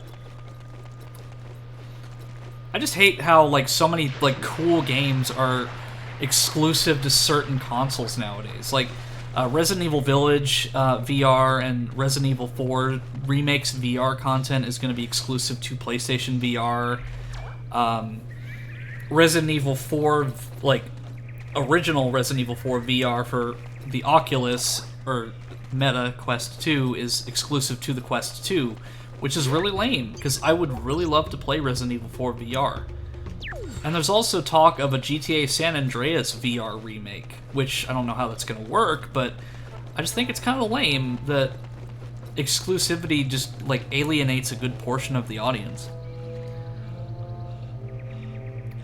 4 Swords in the Game Boy, you could actually just play with 2 people. Got detention for it during recess. Yeah, I got in trouble for playing, like, Pokemon during, like, recess and so on. I miss when they were willing to endorse and fund more creative and weird games in the PS1 and PS2 era. Now, if you aren't a Western AAA game or Japanese game mimicking them, Sony doesn't give a damn.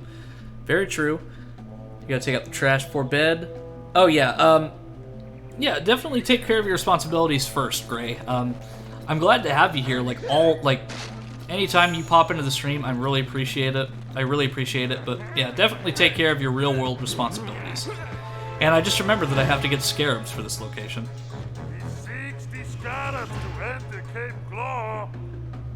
That is the worst Scottish accent I've ever heard.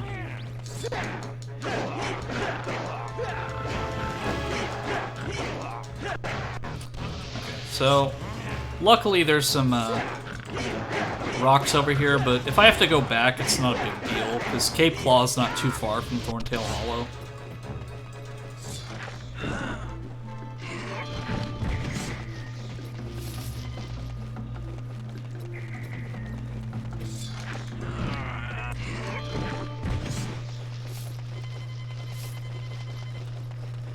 I mean, technically I could go into Lightfoot Village too, but I don't remember the combination to the trees off the top of my head.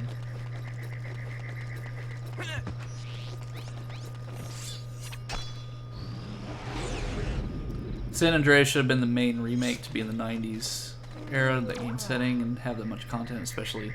Oh yeah, for sure. GTA San Andreas is like the fan favorite. I was lucky enough to get a copy of it on Steam before they removed it from the store. Because while the definitive edition, like, it was a good idea, they really fumbled that release. Like, the rain effects, for example, were abysmal. Literally the only big cartoony franchise Sony still cares about is Ratchet & Clank. Yeah, I like Ratchet & Clank, though. It's just, a lot of the mascots of the classic era of Microsoft and Sony and so on, just, they've been dormant for a long time.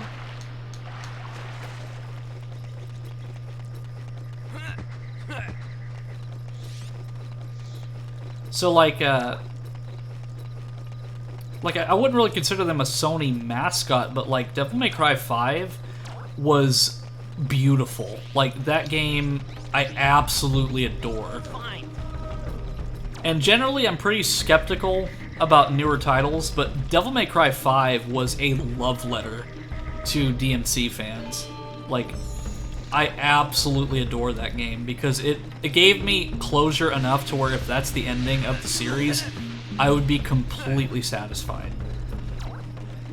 And really, like, Capcom's releases are really the only ones I've been interested in lately. Like, I know that, like, remakes, like remakes sell, and I get that there's sometimes an oversaturation of them. But, like, Dead Space Remake, phenomenal game. Like, I would say easily a 9 out of 10 in terms of my personal rating. Resident Evil 2 Remake was my favorite game of 2019, even if Devil May Cry even though Devil May Cry 5 came out that year. Battlefield 2 got completely wiped off shelf too. Oh yeah, Battlefield 2, yeah. I didn't really play much of Battlefield 2, just Battlefield 1942 and all of the expansions that were released. Nintendo is the only one who really cares about making big budget cartoony games. Yeah, and that's a tragedy.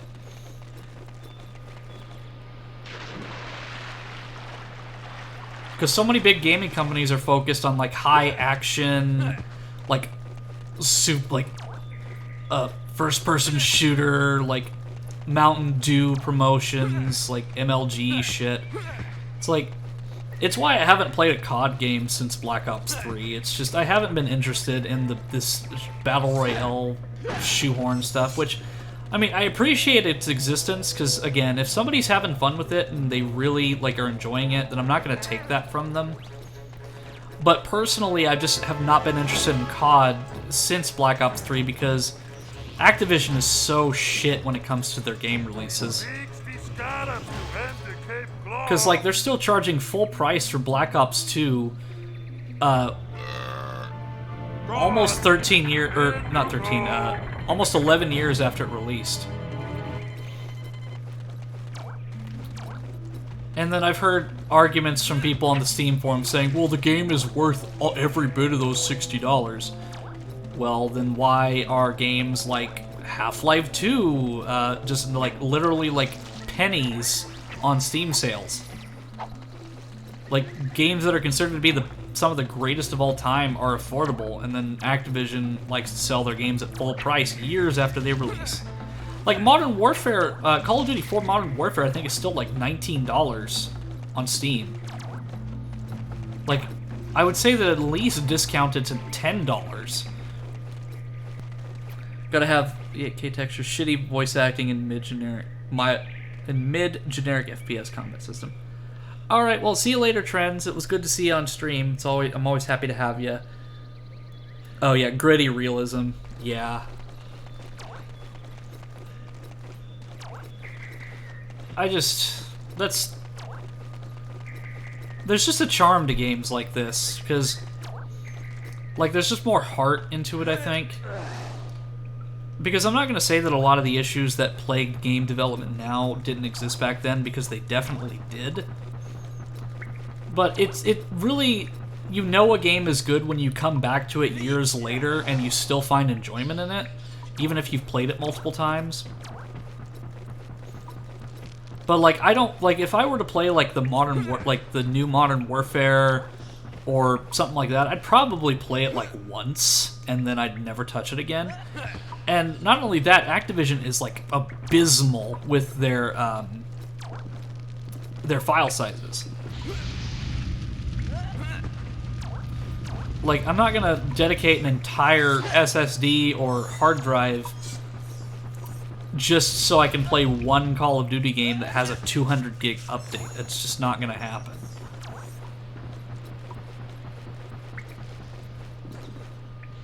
I gave up on Call of Duty after Black Ops 2 after seeing what came after it. I chose a good game to give it up. Yeah, like, I gave up on Black Ops 3 because Black Ops 3 had, probably the best zombies mode because of the Steam Workshop support and Zombie Chronicles. But after that, like, just save for the modding, there's really no point in me playing any COD games.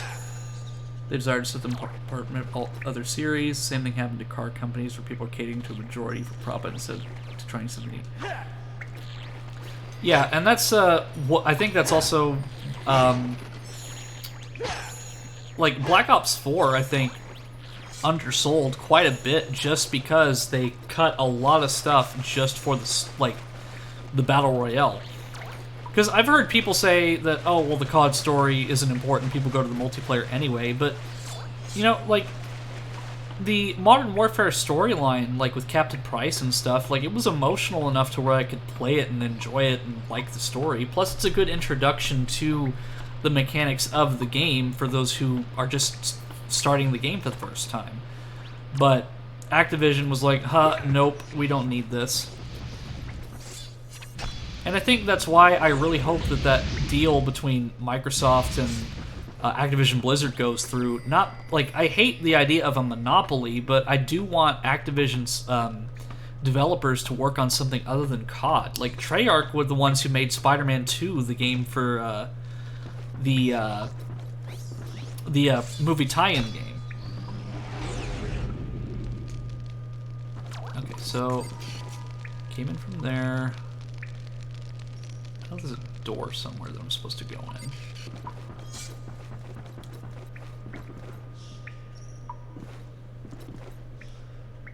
Those Battlefield 4 betas would actually convince me to give them first-person shooters. Really burnt. Yeah, I'm definitely burnt out on the first-person shooter genre. Like, Halo Infinite, like, it was fun. Like, I really enjoyed my time with it. But the multiplayer is just horrid. Like, Forge is cool.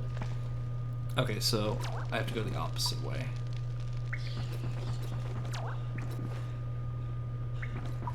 So let me see, like, what the path is down there.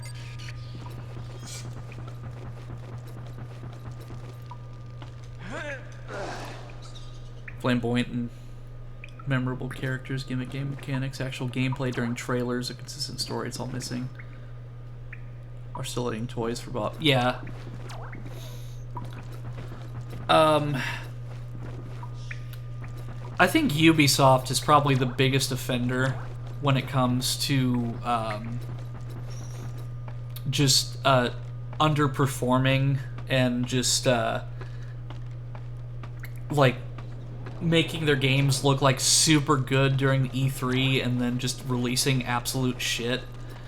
Like just if you do a YouTube search and just look up Ubisoft downgrade, you'll see what I mean. Like Rainbow Six Siege, Far Cry 3, like all of those games looked phenomenal at E3, and Watch Dogs. But then after the game's released, the graphics got a significant downgrade.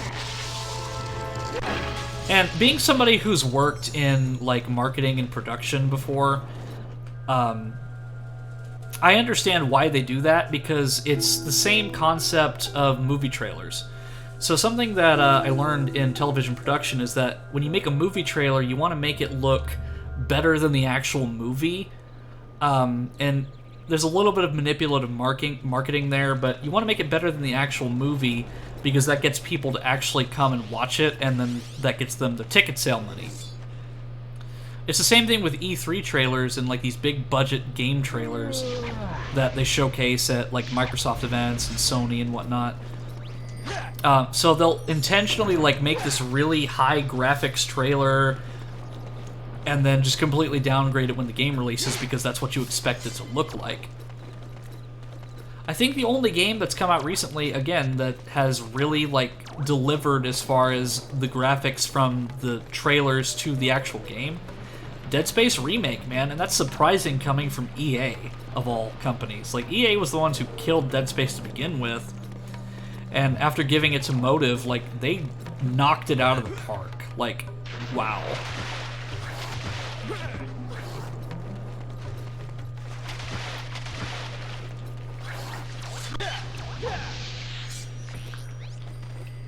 Fine. I miss Rayman and Splinter Cell. Well, I did hear that there's going to be a Splinter Cell 1 remake that's coming out. And I think it's cool that remakes are a thing just because it helps to kind of update things that might have been considered dated by today's standards. Because there's a lot of things in those older titles that, yeah, they could definitely be improved upon. Queen Cloud Runner. I'm gonna explore Cape Claw first before I rescue her.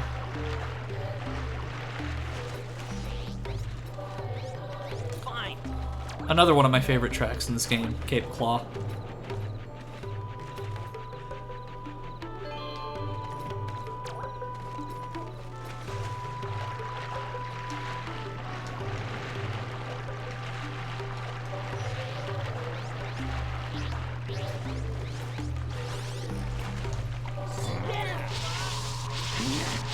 Yeah, but in that Dinosaur Planet realm, this is the furthest I got, was Cape Claw. And surprisingly enough, it's pretty on point with how it looks in that game versus this one. The only thing that's missing is the high top isn't there. A lot of this stuff over here isn't here, but the Krazoa face is there. That hill over there is still there. So Cape Claw, like, remarkably stayed pretty similar between the N64 and the GameCube.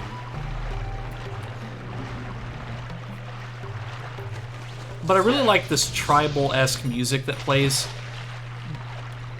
because I've always been a sucker for like tribal-esque music.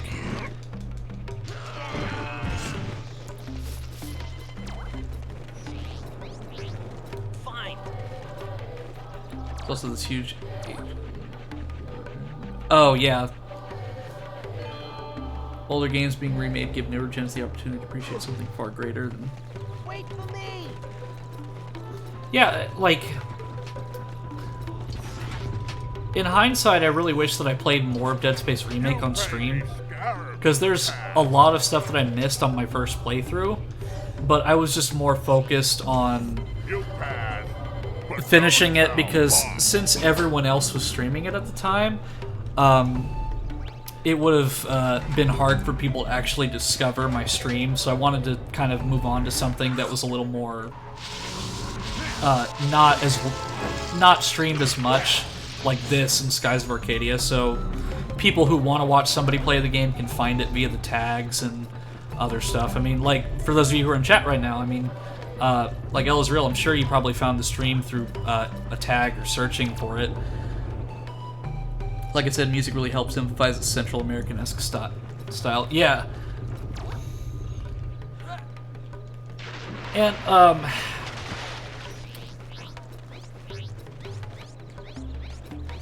Flame.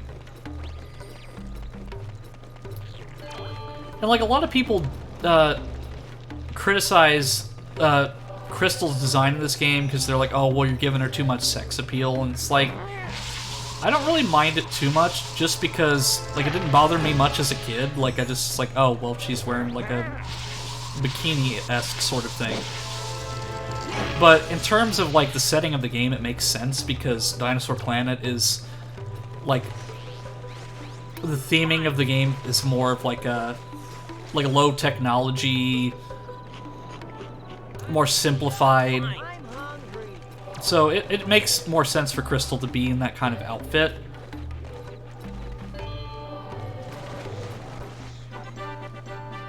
Mayan, like, exactly. A shiny gold bar. The high top is a fondness for all things gold. So maybe if you give it to him, he will help you. Oh yeah, I remember now. Fine. Technically, I could have just avoided paying that bribe claw, but I mean, it was like 25 scarabs, so it's not a big deal.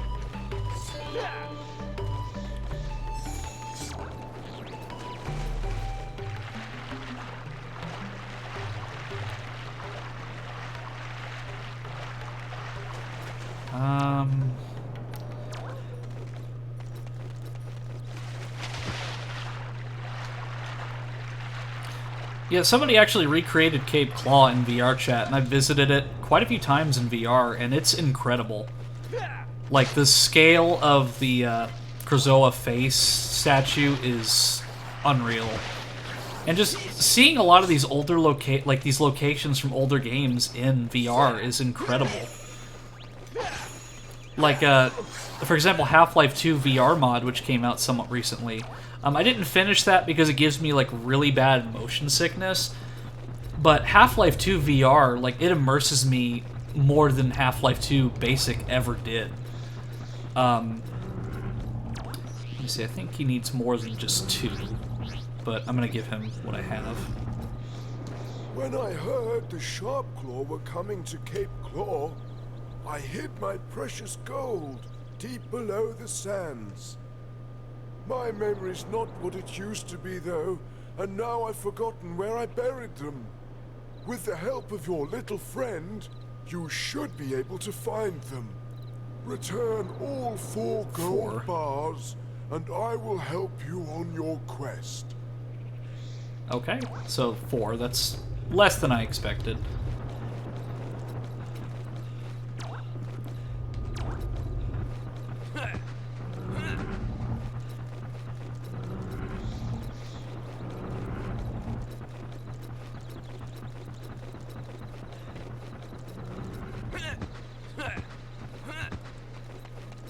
Oh, there's one right here. I guess I dug that and didn't think. So, just one more, I think?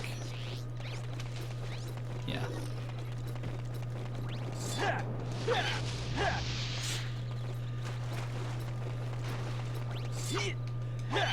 I also like how in certain locations you have nighttime themes.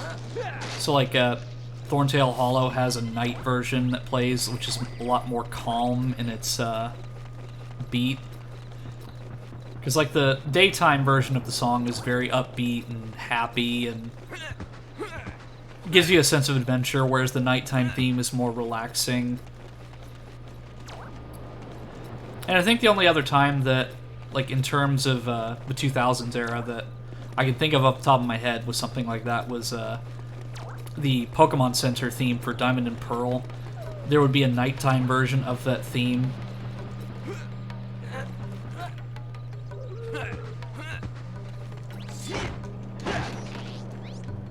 Fine.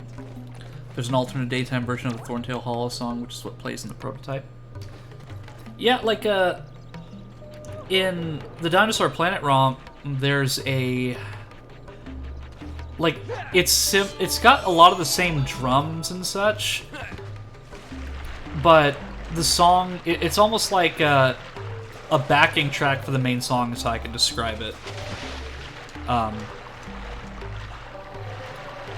Because it's very clearly a different intention, like the song is clearly supposed to be different, but like, it almost functions as a backing track for the song that's in this game. Oh yeah, I just need to take a moment and just look at this environment here. Like, this blew my mind as a kid. Like, just looking at this stuff in the distance. Like, I always wondered, like, oh, if I just, like, swam out there, could I, like, go out to the ocean? And that's the sense of wonder that I try to recapture when I play these games, is just, like, that imagination, that it just gets lost as you get older. So I try to recapture that as much as I can. I mean, I'm sure everyone's familiar with, like, the GTA San Andreas myths with, like, the Sasquatch and...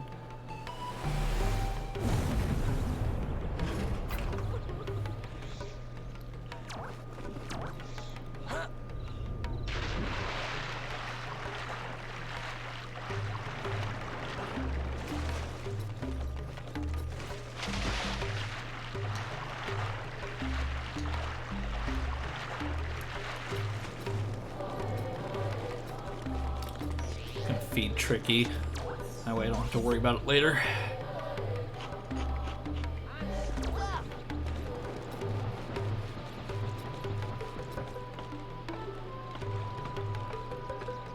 Alright, let me see what this switch does. I don't think this removes the gate. Okay. Because I couldn't remember if I had to go to the gas chamber first or if that just automatically released the queen. Fox, you literally couldn't have missed that any worse than you possibly did. It's okay, though, because I'm going to grab these real quick.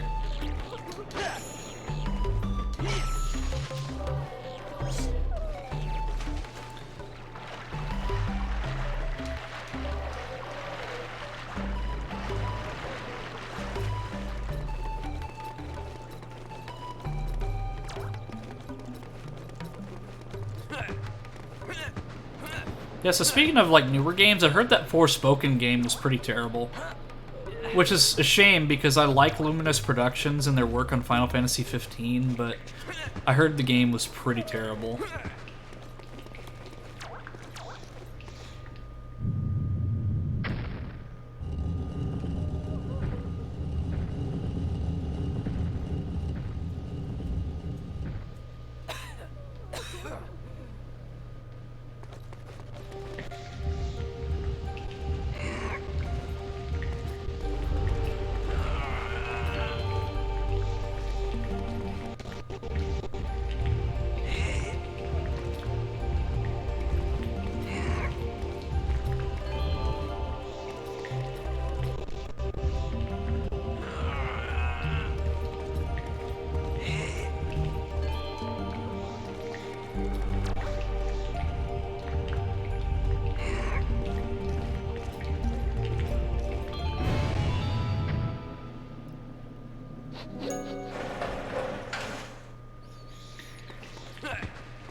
That was much more stressful when I was a kid. Like, it's kind of like those childhood fears you have. Like, you look back on them as an adult and you're just like, why was I ever afraid of that? It's I kind of get that same experience with some of these puzzles in the game. It's like, while I do get stumped on quite a lot of them because I have not played this game in 14 years or so, like, some of these more stressful sections, like the gas chamber, are definitely not as stressful as I remember them to be. Whoa! A Cloud Runner! Shoo shoo! Go away, Cloud Runner! Get away! Have you two met? He is an Earthwalker. I am a Cloud Runner. Our tribes do not see eye to eye. His father has probably been saying bad things about me. Who locked you in there? General Scales. Who else? You see, I am the queen of the Cloud Runner tribe and also its gatekeeper. That guy needs to be taught a lesson. Where is he now? He used my powers to open a path to the Cloud Runner fortress. I must return there to help my tribe. I'm gonna need that spellstone. Looks like you've got yourself company, lady. Peppy, I'm returning to the Arwing. Can you make sure it's ready for takeoff? Wait a minute! There's no way I'm going up to her fortress. Okay, you can sit this one out. We'll head back to Thorntail Hollow, and you can wait there for me to return. I'll meet you at the fortress. Good luck! Except he doesn't. He still goes into the Arwing.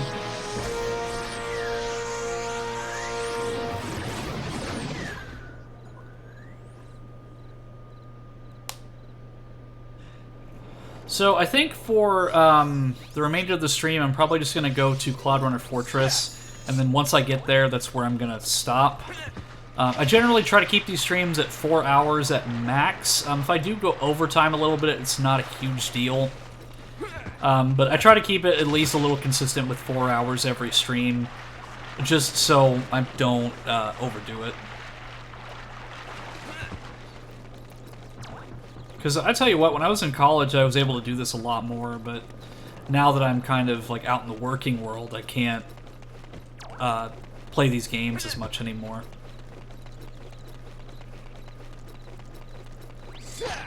But I'm definitely glad that I moved to streaming as opposed to staying and doing YouTube stuff, because at least with Twitch, like, I have a more fair chance of discovery, whereas YouTube, I have to use like manipulative tactics and stuff to actually get somebody to see the videos, which I don't like doing, so thus I suffer. Plus, it's just a lot simpler for me to just turn on the streaming stuff and do a few things to set up and then just stream for a couple hours, and I can put the VOD on YouTube later. Whereas with YouTube, like, there's a lot of editing involved, which I am a video editor by trade. It's my job, but I don't know. There's just something a lot more peaceful about streaming because I can hang out with people. Because I've never been good at the Let's Play format, because I can't talk to an invisible audience. And that's why, like, when I just do not do Let's Plays on YouTube really anymore, because, ouch. And I just want to do exclusively streaming. Because, like, when I would do Let's Plays on YouTube, when I was recording something, like, to post later, one of the biggest issues I had was, because of the invisible audience issue, I would talk too much, I would talk too little, I would point out random things that were irrelevant. And it was just hard for me to make it entertaining. But here, I can talk to people live, we can all have a good discussion, we can talk about our nostalgia, I can, like, if I'm having a good or a bad day, like, it shows in how I'm playing or how I'm talking. If somebody else is having a bad day, they can come in, hang out here, and they've got a safe place to just kind of unwind. And I think that's what's really cool about this. I'm still kind of like getting my feet wet, so to speak, in terms of Twitch and how it works, because I just added Nightbot earlier in the stream, so that is available to anyone who wants to access like the Discord server and whatnot. And we also have a new mod, Dio Joestar, very much appreciated. But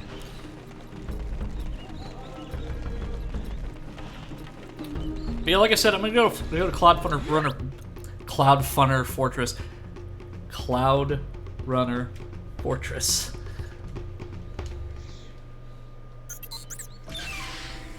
And that's where I'm gonna stop for the night.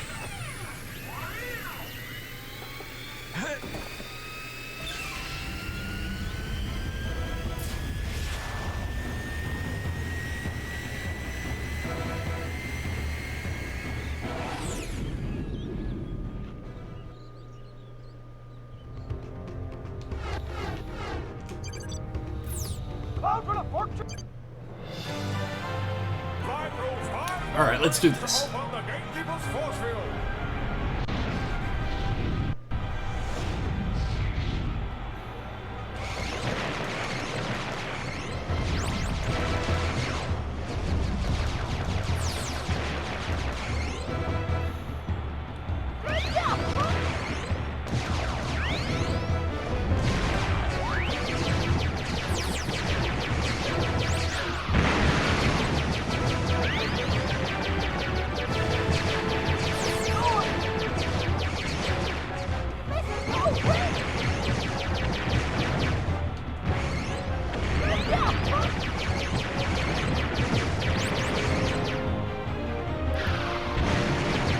I think I'm okay to miss at least one.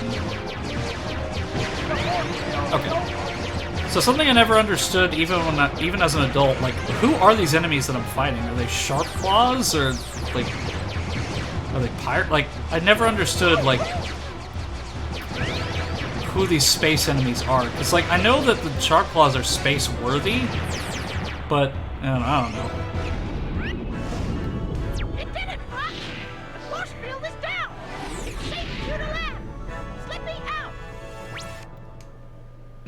Uh, 1,055, that's not a terrible score, but I could definitely do better.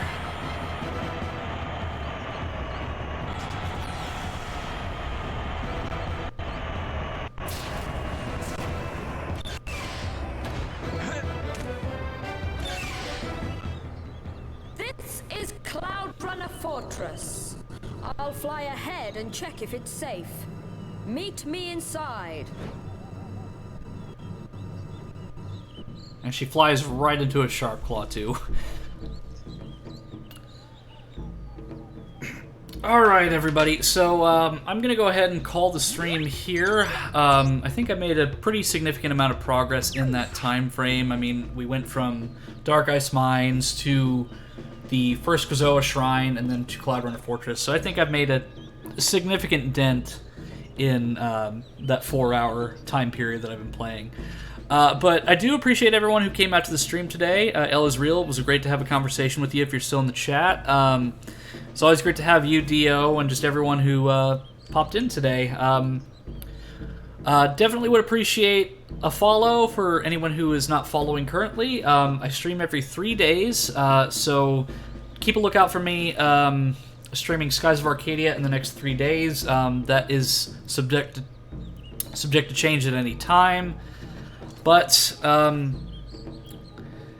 hope all of you have a good rest of your night, and thank you for joining me in my realm tonight. Eno is out.